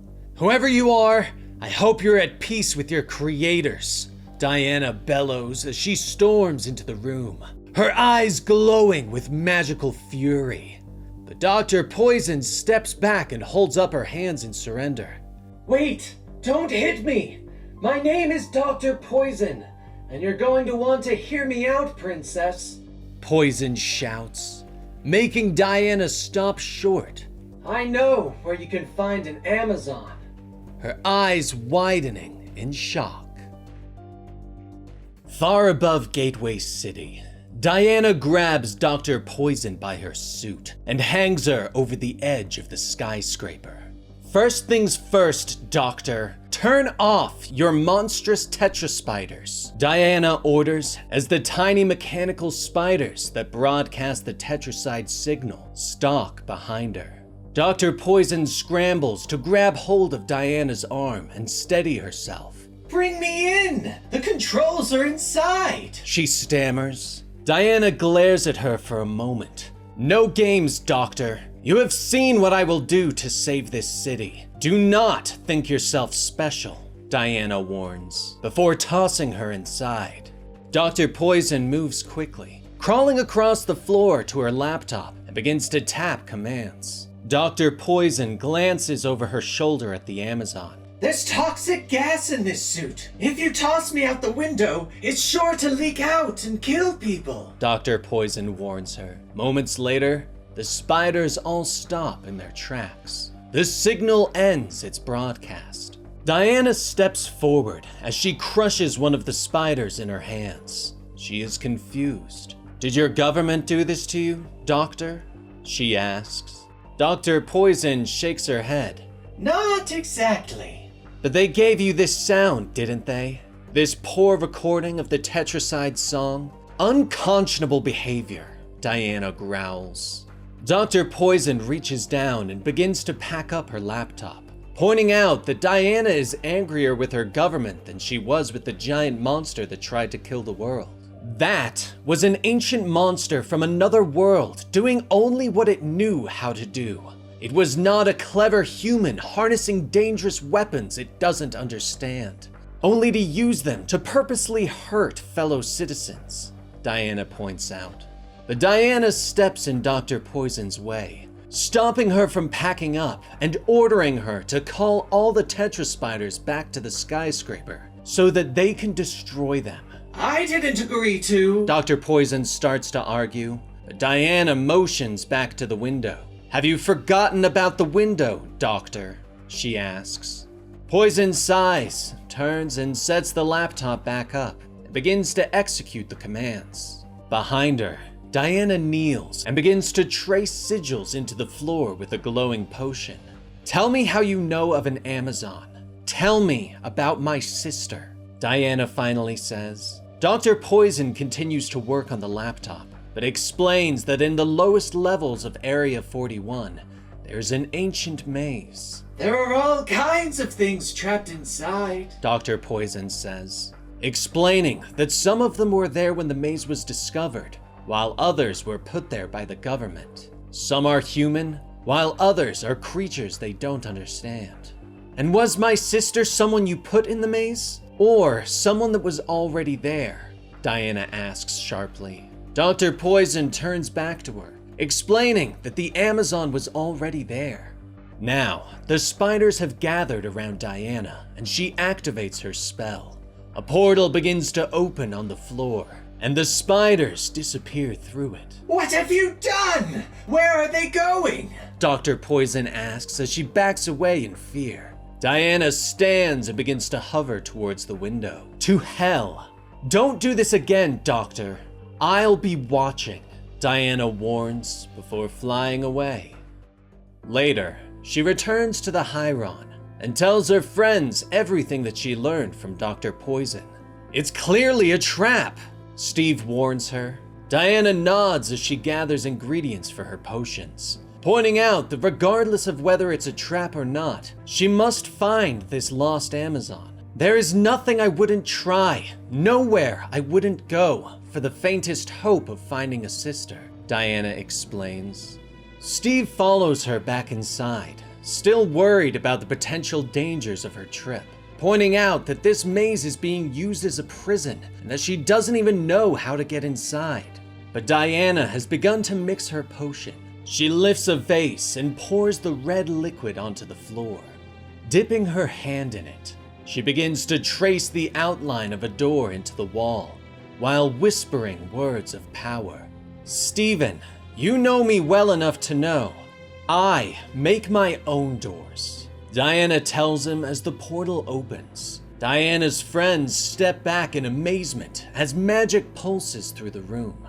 Diana steps through the portal and it closes behind her. She looks around at the dark and ancient stone maze. An odor of decay reaches her and Diana wrinkles her nose. She holds out her hand and casts another sigil against the wall, creating a golden sign to mark where she entered the maze. Reaching down to her bag, she pulls out a magic torch that finally casts light on the dark tunnels. And so, Diana begins to make her way through the labyrinth. She wanders for a time. The corridors all begin to look the same. But suddenly, the sounds of battle begin to echo off the stones around her. Diana moves quickly down the hallway until she rounds the corner to find a scene of carnage. Strange fish creatures surround a minotaur, launching attacks against the angry warrior. Diana dons her helmet of war and draws forth the nemesis lasso. She launches herself into the fight, pulling a fishman to safety before whirling and wrapping the lasso around the minotaur's arm. Diana needs to find clarity in this chaotic situation. She wraps the minotaur tighter and pulls him down to her level as she searches his soul for the truth of his intention. This will either bring him to his knees or prove his innocence, she thinks to herself.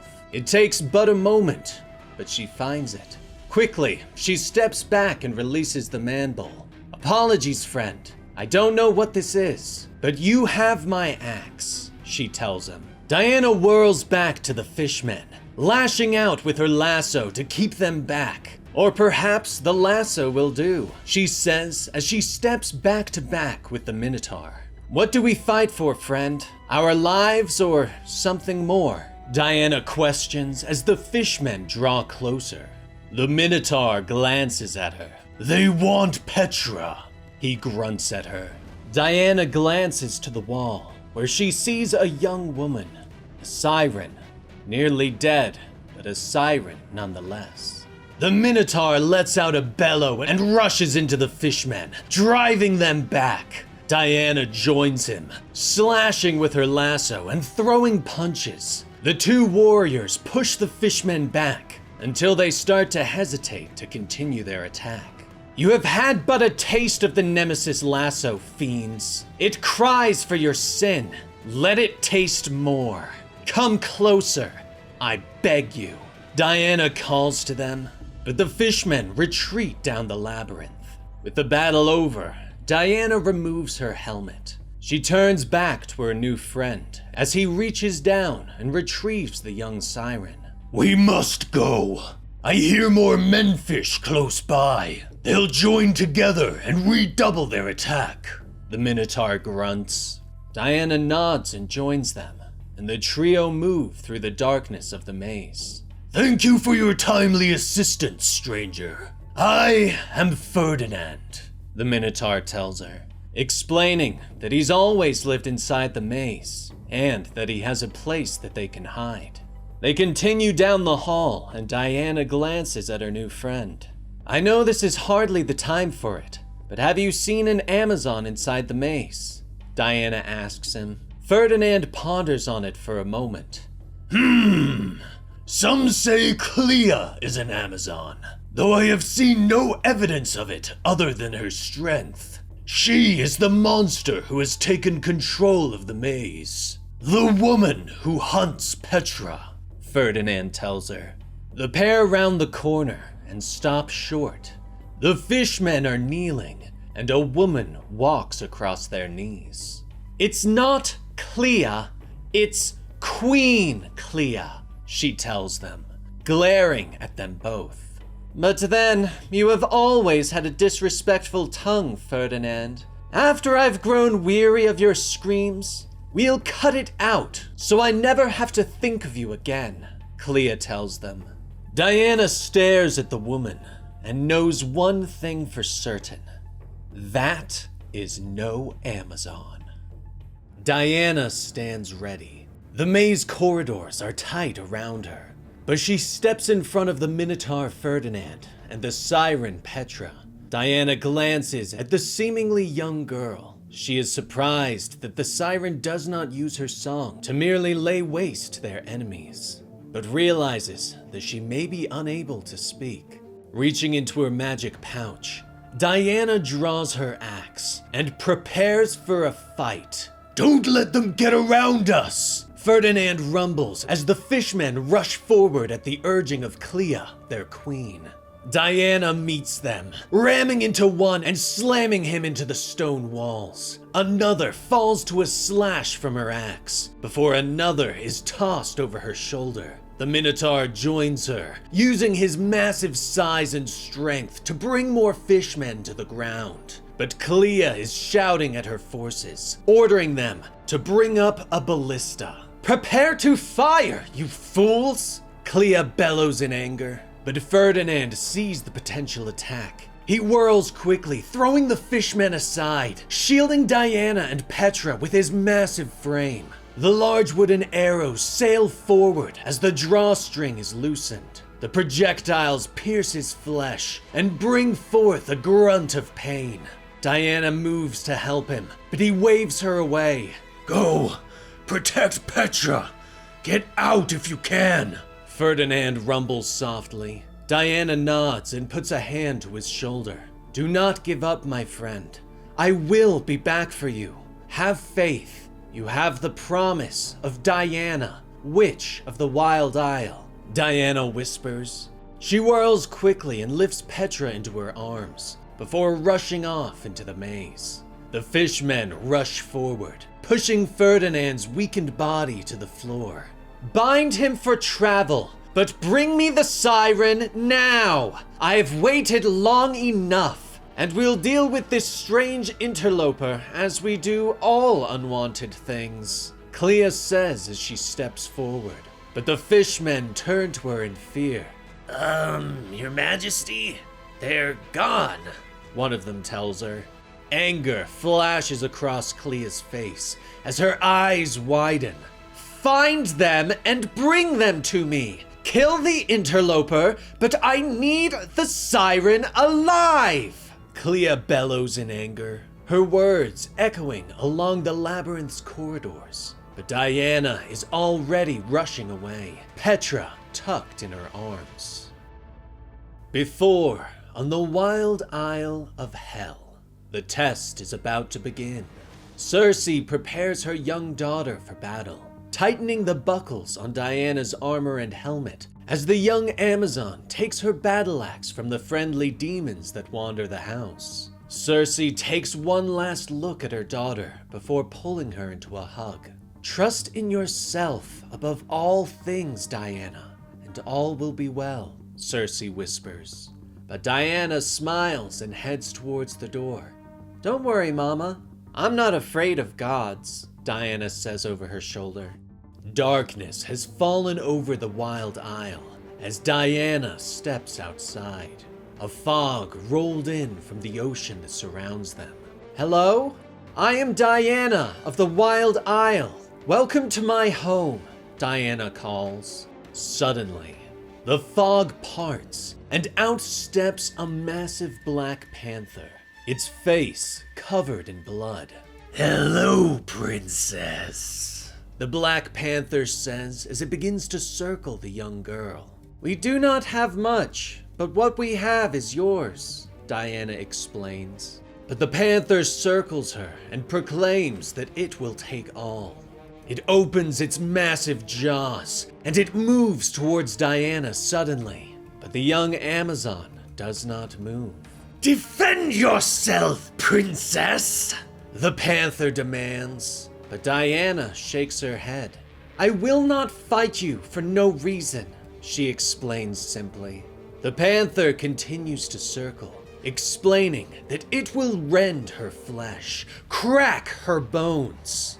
I accept it. I can bear it, Diana tells it. Because you are weak, the panther says as it bites down on Diana's arm, forcing her to drop her axe. Now will you fight? It asks, but Diana shakes her head.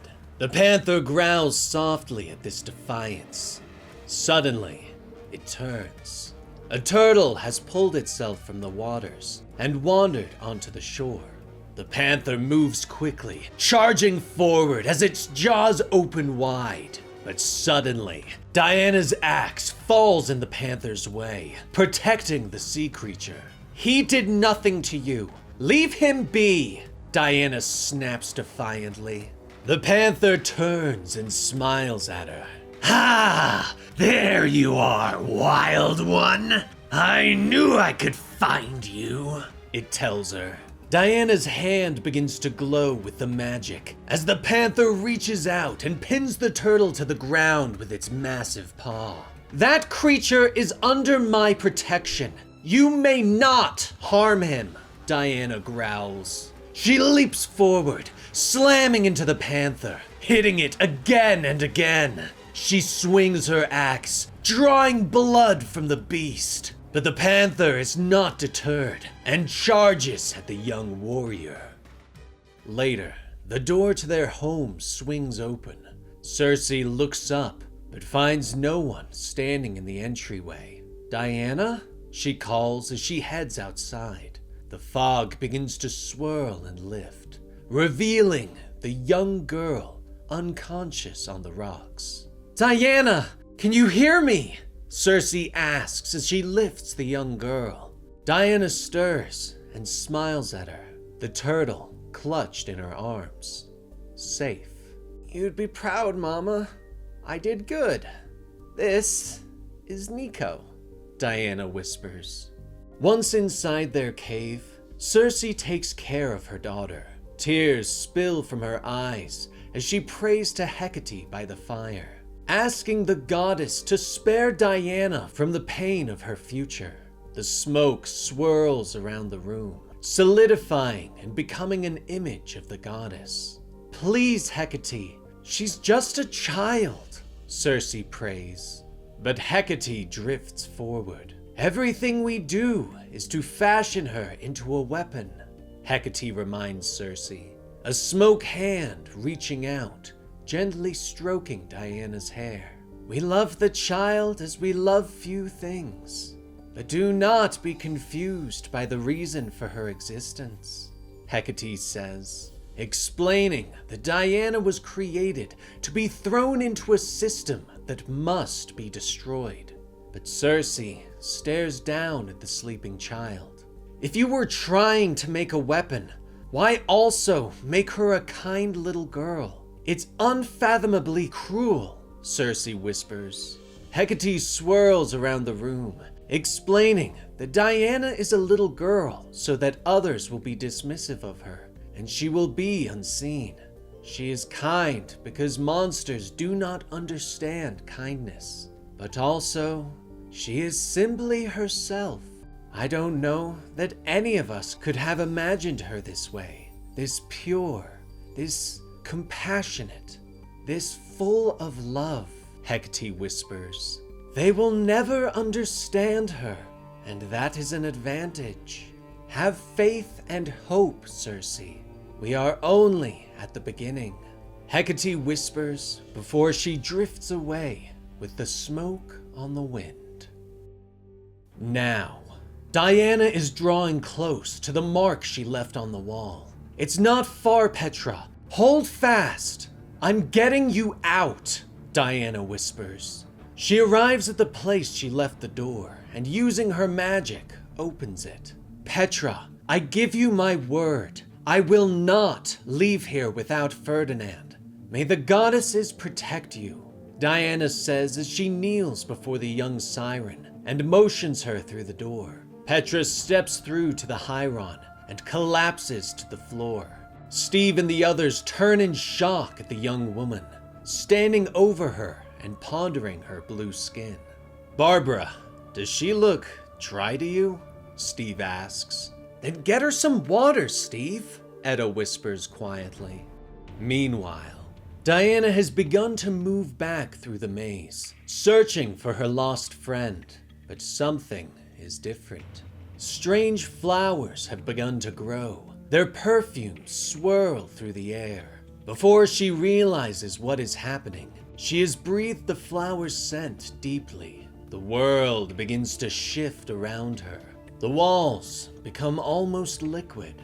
Something is moving behind her, and Diana turns to see swirling monsters. Their skin seems to drift and drip.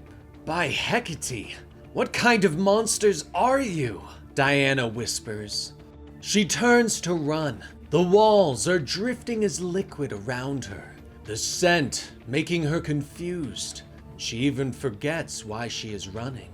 Finally, she comes to a stop in a vast chamber. Well, that worked rather nicely. Seeing you now, I see the truth of you. An Amazon, quite rare, and a prime candidate for the pit, Clea calls from her throne. But Diana isn't going down without a fight. Oh no you don't, menfish, Diana says lazily as the fishmen begin to surge towards her like a wave.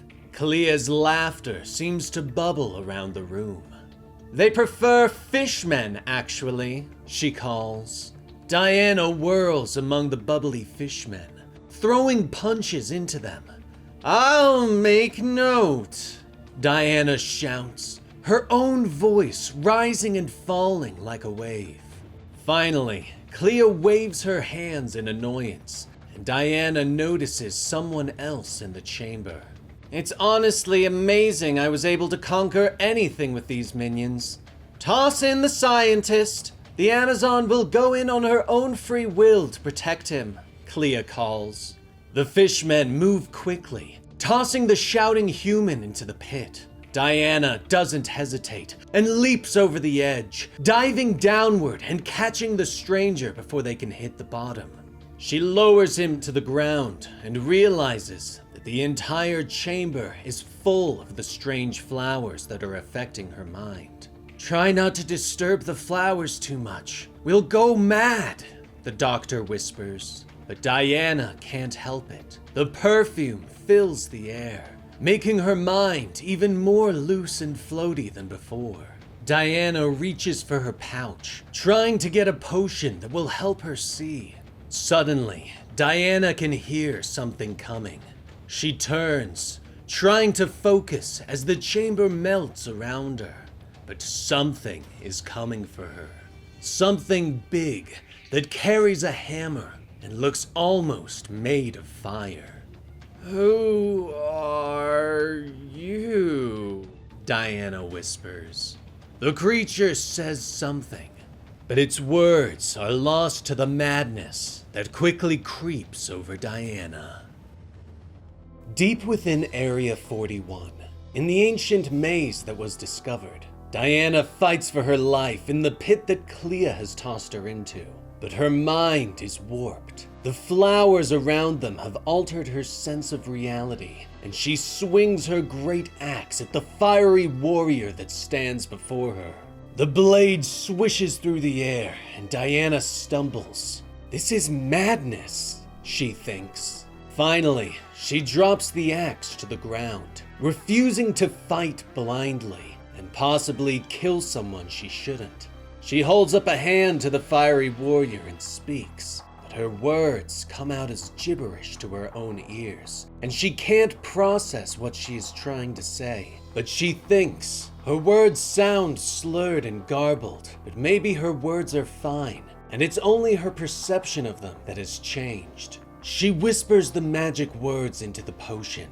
Light suddenly fills the room, and the glowing flowers around them suddenly darken.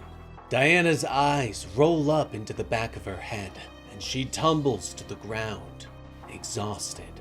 No longer made of fire, the warrior leans down over the fallen Diana to study her. She glances up at the scientist that Diana rescued. "Can you understand me, science man?" the warrior asks. He nods in fear, but the warrior smiles. "Go with care to the opening. I'll meet you there. And throw a few painful screams up the hole if you don't mind," she asks. He looks at her in shock, but goes to the pit opening. "Ah! No! Please!" He screams up for Clea. He then walks over to the opening and turns to the warrior. "What are you going to do with us?" he gasps. She reaches down and picks up Diana softly. "What I always do," the warrior whispers. Carrying Diana, the warrior quickly leads the scientist to safety, allowing Clea above to believe that they had been murdered. Diana opens her eyes briefly as they retreat and sees something shimmering in the flower chamber. "I see you," she whispers before passing out.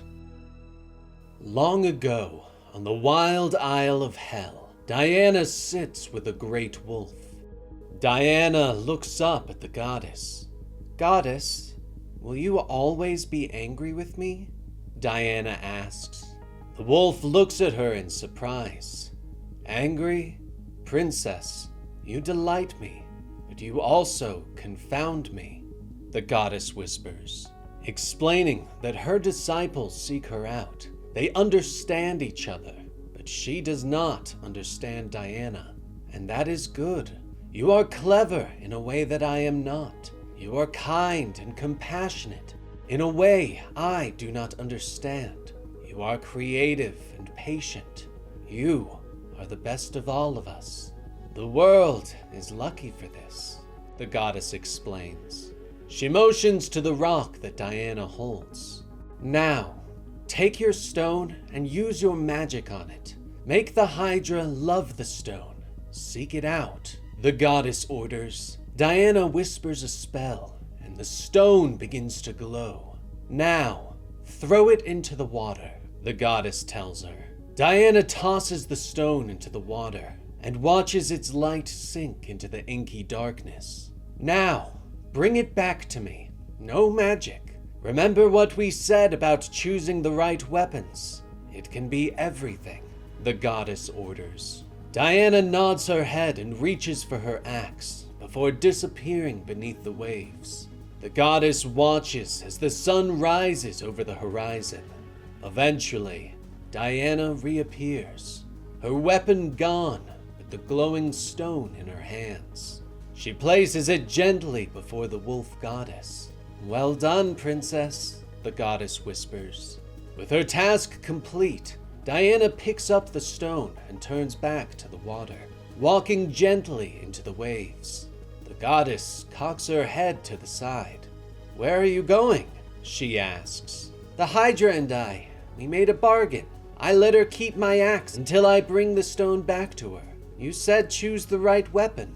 The right weapon was bargain," Diana calls before disappearing. The wolf shakes her head in wonder. "Confounding child," she whispers.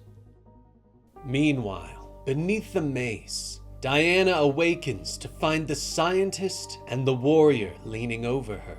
She sits up gently. "I am Diana of Themyscira, last of the Amazons," she explains as an introduction. The warrior, an Amazon, stares at her in wonder. "Diana of Themyscira? How can that be? I am Io, and you are the daughter our Queen Hippolyta dreamed of, the sister we all dreamed of. A miracle," Io says as she bows to the princess. But Diana helps her to her feet and embraces her in a hug. "The miracle is you, sister. I have dreamed of meeting a sister since I was a child," Diana whispers. Io pulls back in surprise, unsure of why Diana has never met an Amazon. "It is a long story, sister, and there is little time for that in this cursed maze. But not long after birth, I was taken from the Amazons and raised in the underworld by the sorceress Cersei, with a little help from the goddesses," Diana says. "Cersei? I have missed much, it seems," Io says in shock. She explains that she fell on an ancient battlefield. Instead of dying, she awoke in this maze, eventually finding her way to the lower level and tattooing the map on her skin as she went. She leads Diana through the chambers, introducing her to the crowds of people that have either found their way down here or been cast down by Clea and her army. "Have you tried to free yourselves?" Diana questions as she meets the people who are merely trying to live their lives in this place of darkness. Io nods and leads her to the tunnels, showing her the places where they've tried to find some way out of the maze, including the passageway that leads to the upper levels. Diana nods. "I have an exit, but getting all of us to the exit without Clea picking us off is going to be the tricky part," Diana tells her. Eventually, Io leads her back to the flower chamber. There, Diana explains her plan, telling Io that she will distract Clea and her forces, while also rescuing and healing Ferdinand. Diana points to a place on Io's tattoo, explaining that while Clea is distracted, Io needs to bring the survivors in her camp to this place and use the magical exit to escape the maze. She hands Io a small bauble with a potion in it, explaining that it is a key to open the door to her home in Gateway City. Finally, the two hug and Io turns away to return to her followers. "Hera love and protect you, Io. If we do not meet again, please tell Hippolyta and my sisters I love them and will never stop searching for them," Diana calls. In moments, she is alone in the chamber. The flowers shift slightly, a sickly sweet scent filling the air. "I know you are here. Reveal yourself so that together we may escape this cursed place," Diana calls. The mysterious entity appears, shimmering through the air. Its body is moving like water. "I am incomplete and cannot aid you," the creature whispers. "And if I complete you?" Diana questions. "Then we might have something, Diana of the Wild Isle. Do you know the truth of me?" the entity asks. Diana nods. "I believe I do. Pay attention. This will happen fast," Diana tells it. She suddenly leaps into the air, propelling herself out of the pit and back up into Clea's chamber. Clea and her forces are shocked. "Kill her!" Clea demands, but Diana is already moving, throwing a potion that explodes against Ferdinand. quickly healing the Minotaur and allowing him to break free of his chains. Thank you, Diana. I feel strong. He bellows as he rushes at the fish people. Diana turns back to Clea, who has leaped forward and slashed at the Amazon with her staff. But Diana blocks the blade, noting the strange watery jewel on the tip of the staff. Clea, you are a match for many things in this maze, but I am not one of them, Diana calls. But Clea knocks her away, slamming her into a wall. She rushes forward and stabs Diana through the stomach. Where is my siren? Clea bellows in anger. Meanwhile, at the Hyron, Steve slowly lowers Petra into the quiet lake within the garden. She immediately comes to life, but the group is shocked by the change in her face, showing a more monstrous appearance. Back down in the maze, Clea steps away from Diana in triumph, but the Amazon isn't beaten yet. She reaches down and pulls the staff from her stomach and holds it aloft. Despite your behavior, I have something great to offer you, if you will only hear me out, Diana says as she staggers to the edge of the pit. But first, Clea's eyes widen in shock as Diana throws the staff over the edge. Clea rushes to the side of the pit and stares down in horror. It's okay. It's fine. It's just in the pit. I can send in some of the boys. I can get it back. I can get it back, she whispers to herself. Diana glances at her and holds out her hand. Oh, Clea, you're getting it back. Just not as you imagined, Diana tells her. Suddenly, the entity flies out of the pit and comes to her waiting hand. Diana turns to the ruler of the maze and holds her new weapon aloft. The Trident of Poseidon, made full once more.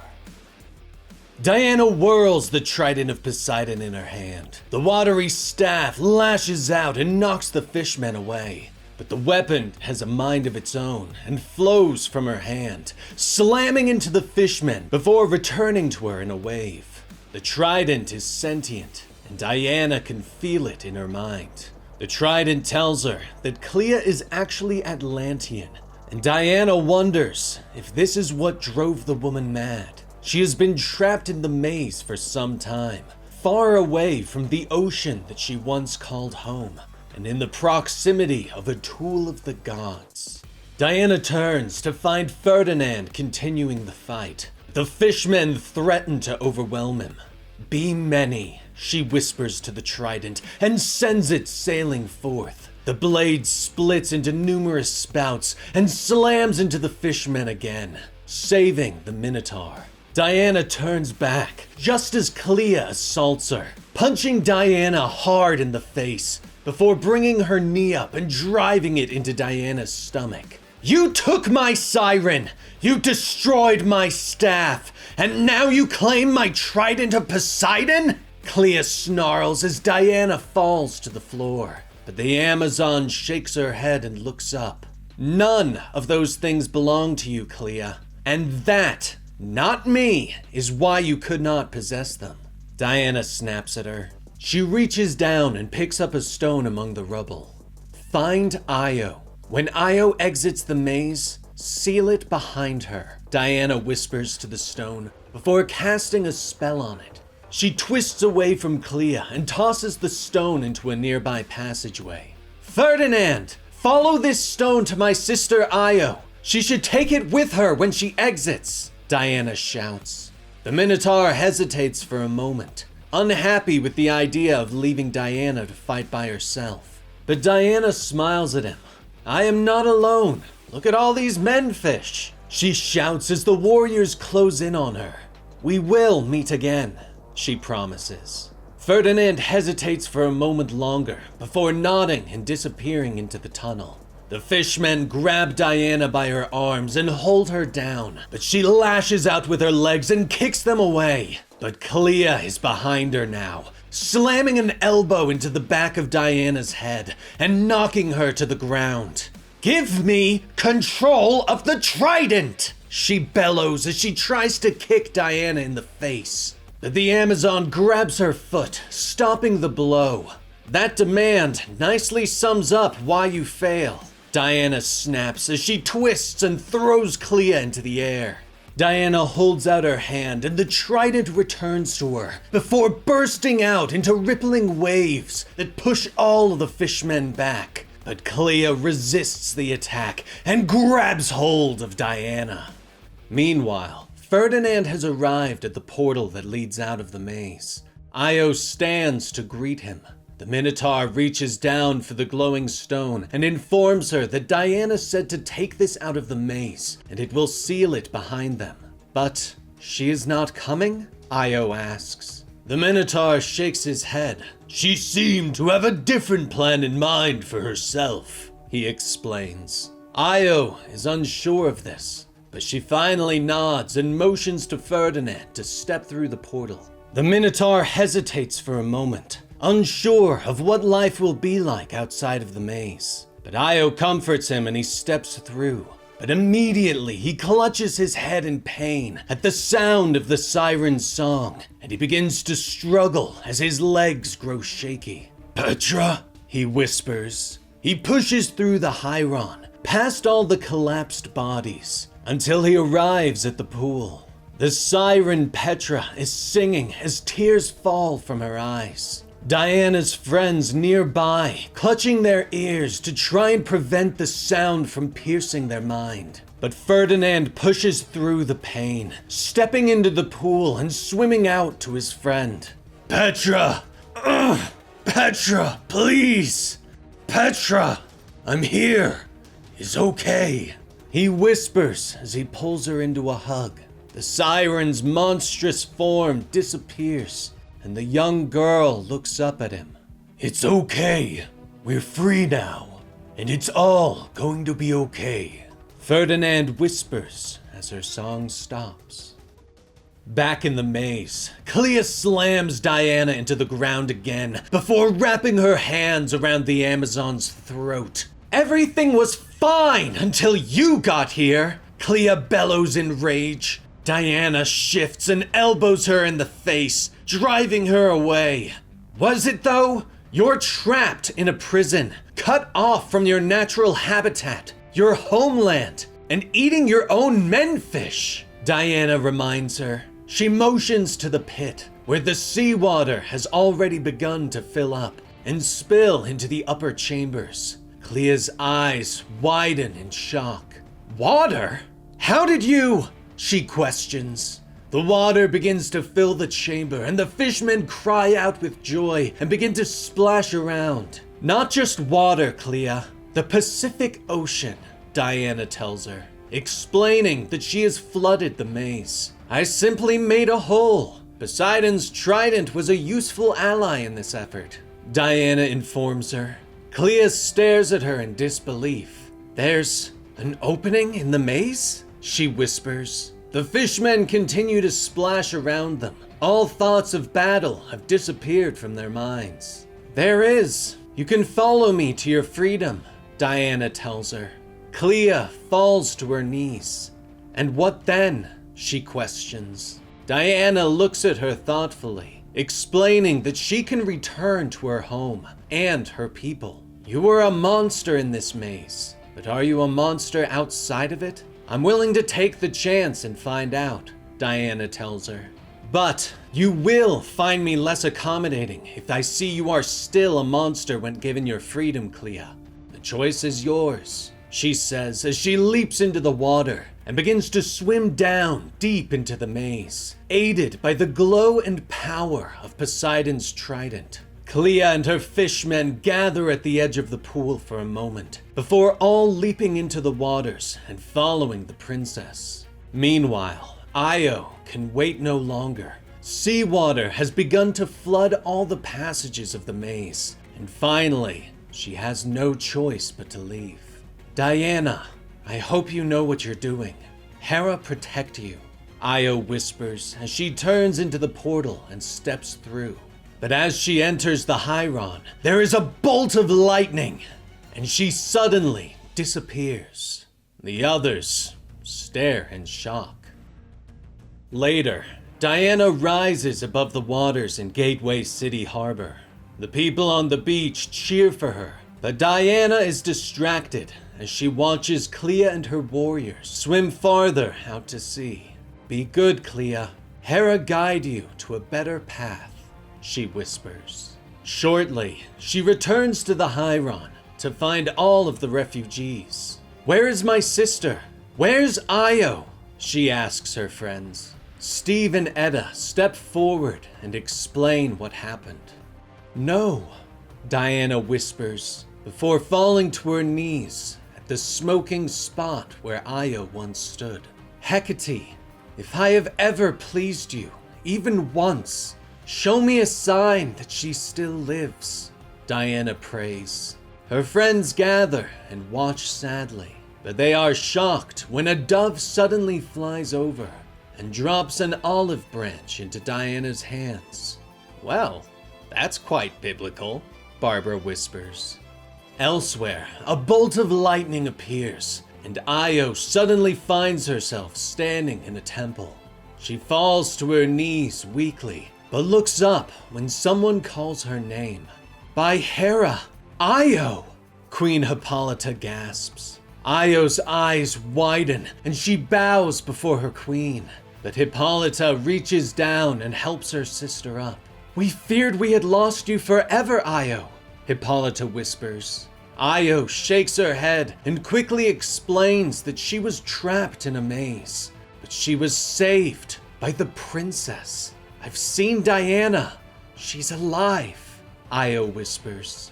Hippolyta quickly stands and rushes to the temple's balcony, shouting out to the Amazons below.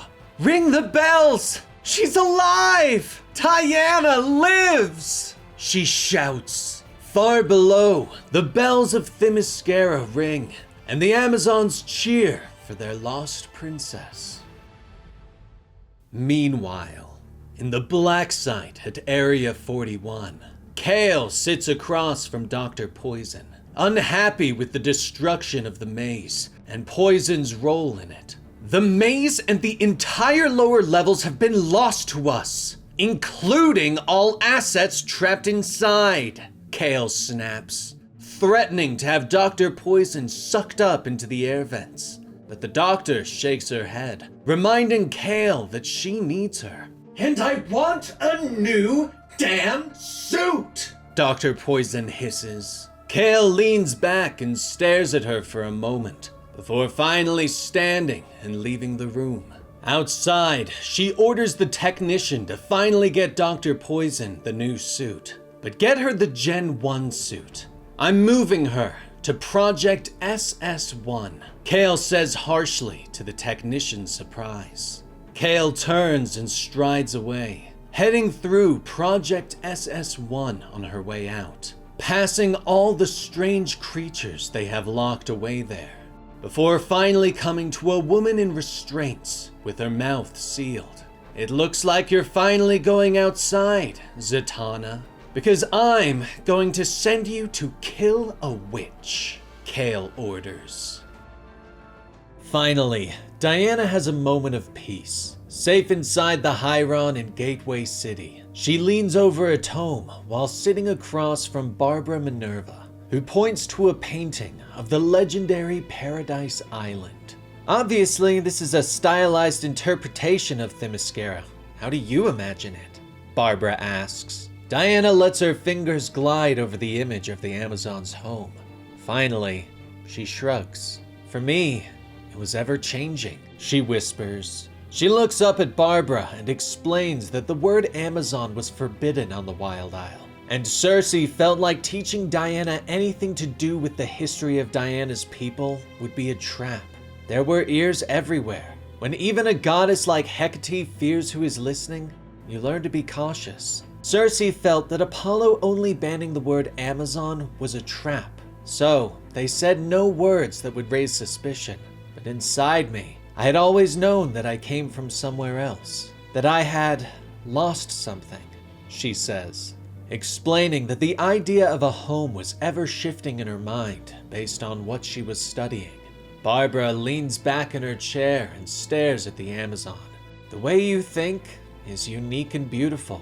I wonder if that's due to who you are or how you were raised, Barbara questions. Diana doesn't understand the idea. Can such things be separated? She asks. Like I said, unique. But suddenly, their conversation is cut short as a voice begins to yell inside the Hyron. A news report echoes through the halls, warning of an attack in Reno, and Diana immediately jumps to her feet. Forgive me, Barbara. We'll have to continue this conversation later, Diana says as she runs through the Hyron at super speed. And once outside, she leaps into the night air. Barbara runs outside, finally catching up to see Diana disappear into the distance. Steve Trevor watches her go. What's happening? Barbara asks him. Steve shrugs. Diana asked me to hook the Hyron up to breaking international news reports so they would autoplay when they occur, he tells her. Barbara nods in understanding. Clever, assuming it doesn't drive her mad, she whispers. Shortly, Diana is flying over Reno, Nevada, but something is wrong. She can sense darkness as she approaches the destroyed casino. Outside, emergency services are helping survivors as television crews report the incident. Someone points up in the sky as the armored warrior flies by and lands in the destruction zone. It's Wonder Woman, they gasp. Diana lands inside the rubble, her gaze searched for what could have caused this destruction. Something catches her eye. A glint or a spark of energy. She moves forward cautiously, but something is wrong. She can feel the urge to fight coming over her. The urge to destroy. Diana stops as the strange spark of energy begins to take form, growing and casting the rubble-strewn corridor into strange shadows. The energy takes an almost human shape and lashes out at her. Diana, seemingly without thought, immediately draws her battle axe and swings at the creature. Strange. It's unlike me to reach for a weapon so quickly, Diana thinks to herself as she continues to swing at the being. Finally, she manages to calm herself and lowers the axe. Apologies. I did not mean to accelerate this situation. Can you understand me? She asks, holding up a hand in peace. The being reaches out and electricity courses through Diana's body. She cries out in pain as she struggles to remain standing, but her eyes begin to glow as she mutters the incantations of a spell, dissolving the energy within her body. The being cries out in pain or anger and lashes out again. Diana has no choice but to once more reach for her axe and toss it at her enemy. But the blade passes harmlessly through its body and falls to the floor. It screams at her. Waves of dark thoughts pulse through Diana's mind as she stumbles away. She wants nothing more than to flee or kill. But the building is unstable and collapses on her. It doesn't take long for her to pull herself from the rubble, but by the time she does, the energy has disappeared. Shortly, she returns to the Hyron to find Steve waiting for her. Quickly, she explains what she encountered. He nods, telling her that reports said that everyone at the scene suggested that a negative energy seemed to overtake them. Yes, I felt it too, Diana whispers. Steve begins to pull on his coat after their talk, explaining that he has been ordered to report back to base. Not sure what's up, but I'll check in when I can, he tells her. Diana heads deeper into the Hyron, where she finds Barbara, Etta, and Gia sitting by the fire and studying. Finally able to relax, Diana sits with a cup of tea and begins to study the Amazons with Barbara once more. Barbara shows her another book, the images depicting the Amazons battling a great sea monster. Part of the mystery is that ancient weapons and armor were found, as well as some appendages, but no complete skeletons and not a single skull, Barbara says, explaining that some scholars believe this means either the Amazons never left their dead behind, or they couldn't be killed. The Amazons were immortal? Etta asks. Diana shrugs. Since I do not know my people or their history, I'm uncertain. Diana whispers as she continues to flip through the book. But the studying is interrupted by another blaring news report. Diana quickly pulls on her armor and leaps into the night once more. This time, she flies to La Paloma, Uruguay, where firefighters work hard to put out a blazing lighthouse. But Diana moves quickly and utters an incantation, calling water from the sky to put out the fires. The firefighters thank her and point her to the city, where another fire blazes. Diana flies through the air, feeling the dark energy overtaking her as she gets closer. She orders herself to resist using her weapons. Landing amongst the blaze, she is quickly attacked. Energy lashes out at her and knocks her away, sending her sailing back towards the beach. By the time Diana pulls herself from the sand, the being has left again. Once more, she returns to the Hyron, but the news blares again and again.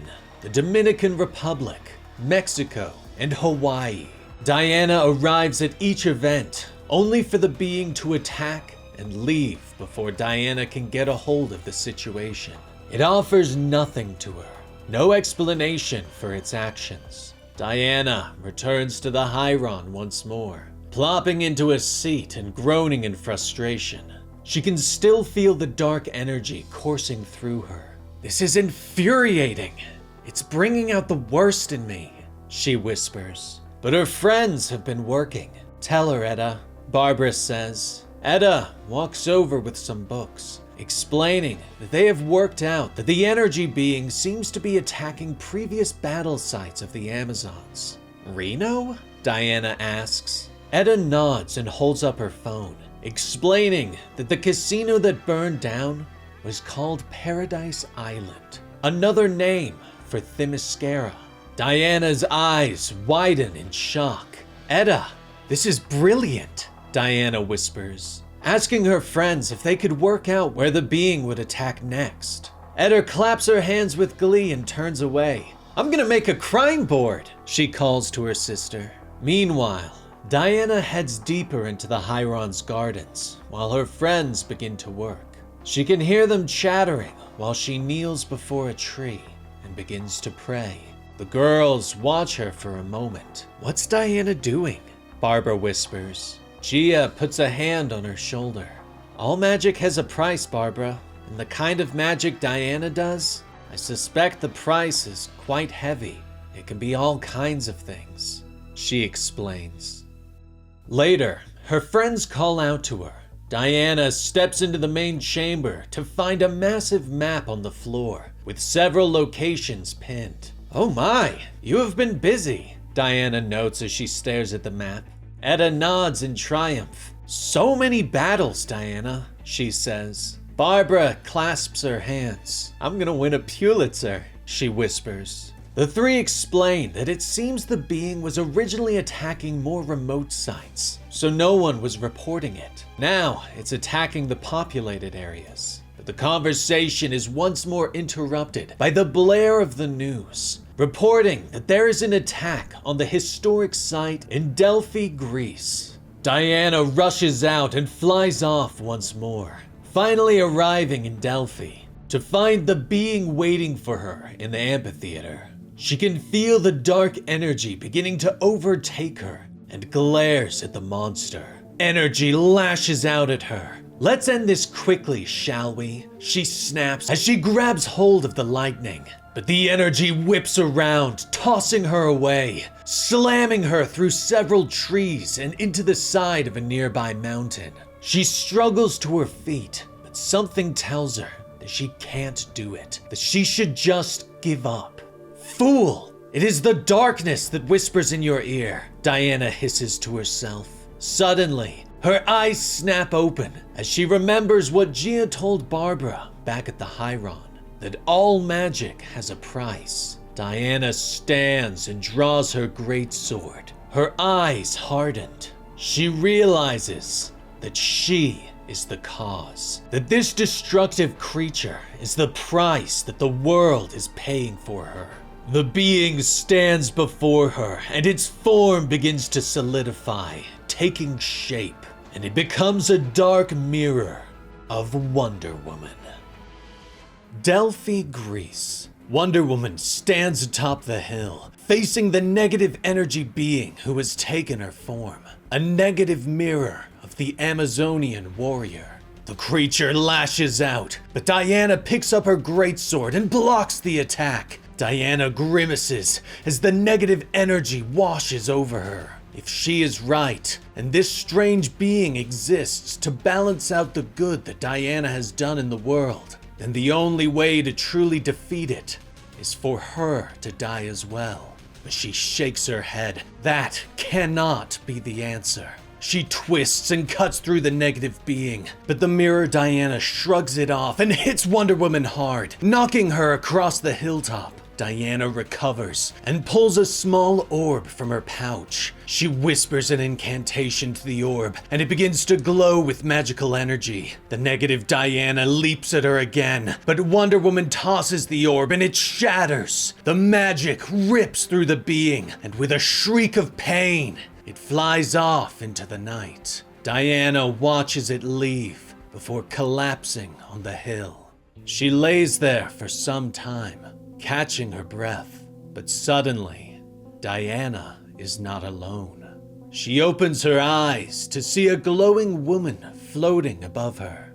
"Wow, those eyes hit like a Mack truck, huh?" the woman whispers, her words coming out backwards. "Hello? Who are you? What are you?" Diana whispers. She reaches out a hand, but the glowing woman floats backwards and out of reach. "With my apologies, princess," the woman says as she begins to weave the threads of a spell through the air. Diana stands as the witch begins to cast her spell, the lines of magical energy wrapping around her. "Diana of the Wild Isle, princess of Hell, daughter of Cersei, last of the Amazons, I bind you to me while in my presence. Your voice is mine alone," the witch whispers, repeating the words over and over again. Diana realizes what is going on and tries to break the spell, but there is suddenly a pop and a bright flash of light. When Diana opens her eyes, she finds the witch has disappeared and the magic has ended. "Well, that's not good," Diana whispers. Later, she returns to the Hyron, stripping off her armor and collapsing into a chair before the fire. Edda and Gia join her, questioning whether Diana was able to figure out how to stop the energy being. "Indeed, I have solved the puzzle," Diana says softly. "Great," Edda says with a smile, but Diana leans forward. "The answer is my death," she says simply. The two sisters are shocked. "Less great," Edda notes. Diana nods, explaining the magic always comes with a price. "If you think of me as a gift to the forces of good in this world, then in magic, that demands a counter. And this creature is a gift given to the forces of evil of this world. I think it cannot be defeated so long as I exist. If I exist, it exists," Diana tells them. The two sisters stare into the fire before Gia finally shakes her head. "I'm sorry, but that's insane and wrong," she says, glaring at Diana. "I mean, you may be right about the world of magic trying to balance itself because of you, but the world is messed up. Bad people are, for the most part, in charge of the world, and things get worse every day. How on earth is any of that balanced?" Gia tells her. "If anything, you are long overdue as the balance the world is crying out for," both sisters agree. Diana ponders this for a moment before nodding her head. "You are right.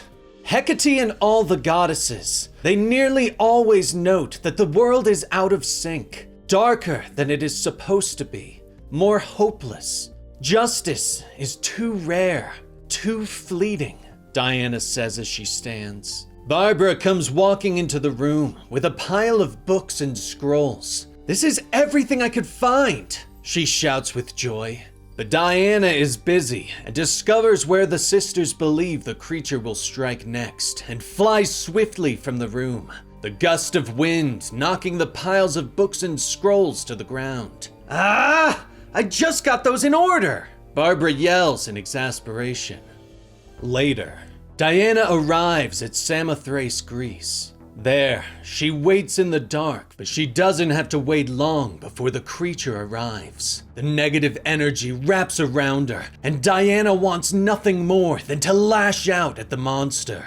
But she holds, fighting against her instincts, allowing the creature to attack her, to draw blood. Energy lashes against her, cutting her on her arms and face. Diana lets out a cry of pain and falls to the floor, her blood leaking into the earth. There, she begins to whisper a prayer. "Demeter, circle of life, and mother of us all, please accept this offering of blood and pain from your devoted Diana. Use your great wisdom and power to grant me an audience with Gaia. On behalf of lost daughters everywhere, accept my offering and grant me passage," Diana whispers. There is a brief moment when the earth seems to hold its breath, but suddenly, lightning leaps from the sky, striking the earth with a shattering boom and splitting the ground beneath Diana. She tumbles into the darkness below and disappears. Diana continues to fall through the darkness, but casts another spell to create a ball of light. But the light does little in this expansive darkness. Suddenly, Diana comes to a stop, her body catching on hanging vines. She sways for a moment before the vines begin to move, coming alive and wrapping around her body, thorns slashing against her. But Diana did not come all this way simply to be swallowed whole. She draws her battle axe and begins to attack, slashing at the vines. But they continue to attack her, threatening to overwhelm her. And suddenly, Diana realizes her folly, fighting against the very being she wishes to speak with. Finally, Diana stops attacking, kneeling as the vines begin to crawl towards her. "Forgive my behavior, goddess. It is rare to be in a presence as powerful as yours. I lost my sense. I offer my deepest apologies for causing strife in your sanctum," Diana prays. The vines continue to move, preparing to cover her whole body. But finally, Diana's words are accepted, and the vines begin to shift away. "Thank you, goddess," Diana whispers. She looks up and sees a massive being before her, created from roots, earth, and vines, the physical manifestation of Gaia. You do not belong here, Diana of Themyscira. I know your request, but I cannot help you. The world has sought to correct the imbalance that you bring, and I cannot object to that. Gaia rumbles. Diana bows before her. "With respect, goddess, I feel the world has been tricked," Diana says, explaining that the world was already imbalanced before she arrived. "But I don't believe I am an aberration. If you take a closer look for yourself, I think you will see," Diana says. Gaia glares at her. Tricked? It is bold to suggest you know the world better than I, as I am the world. Gaia rumbles at her, but Gaia does as the warrior asks. Searching the world, her eyes widen in horror as she sees the pain and strife, the horrors that exist. Finally, Gaia's eyes soften. You are right, Diana of Themyscira. Something is wrong with the world, and has been for a very long time. There's a darkness I do not quite understand. Raise your eyes to me, Princess of Hell. Stand. You will fight this darkness, Gaia orders. Diana stands and turns her gaze upon the goddess of earth. You will give your life in my name. Gaia orders. Diana nods. Yes, goddess, with pleasure, she vows. And so, Diana is returned to the surface of the earth, where she finds the negative creature waiting for her. The creature prepares to continue the fight, but the earth suddenly opens once again and swallows it whole, and the being disappears with a shrieking wail. Diana falls to her knees and lets out a sigh of relief. Later, she returns to the Hyron to find her friends asleep in the study. My tiny Amazons, thank you for your service. Sleep well, she says softly as she allows them to rest. She walks into another chamber to find Steve standing in a room that allows them to receive information from around the world. He watches several broadcasts, frowning at the horrible news from around the world. Diana, you're back. You all right? Steve asks as Diana joins him. She nods. All right, we'll need to do heavy lifting, but yes, she tells him, informing him of everything that happened. Also, I may have been cursed by a beautiful witch, Diana admits. But Diana's eyes widen as she sees a news report out of Gotham City. The images show strange symbols on the wall near a murder victim. Is that? Steve asks as he recognizes it too. Diana nods. Yes, it's the mark of Hecate, she whispers before turning away. It is time for Diana to go to Gotham. And that was Absolute Wonder Woman, issues 1 through 4, volumes 1 and 2 by Kelly Thompson. What did you think about today's full story? Is this Wonder Woman your favorite, or which is? Let me know in the comments down below. And like and subscribe to help out the channel. I'm Dan with Comicstorian, and we will see you next time. Rest in peace, Benny.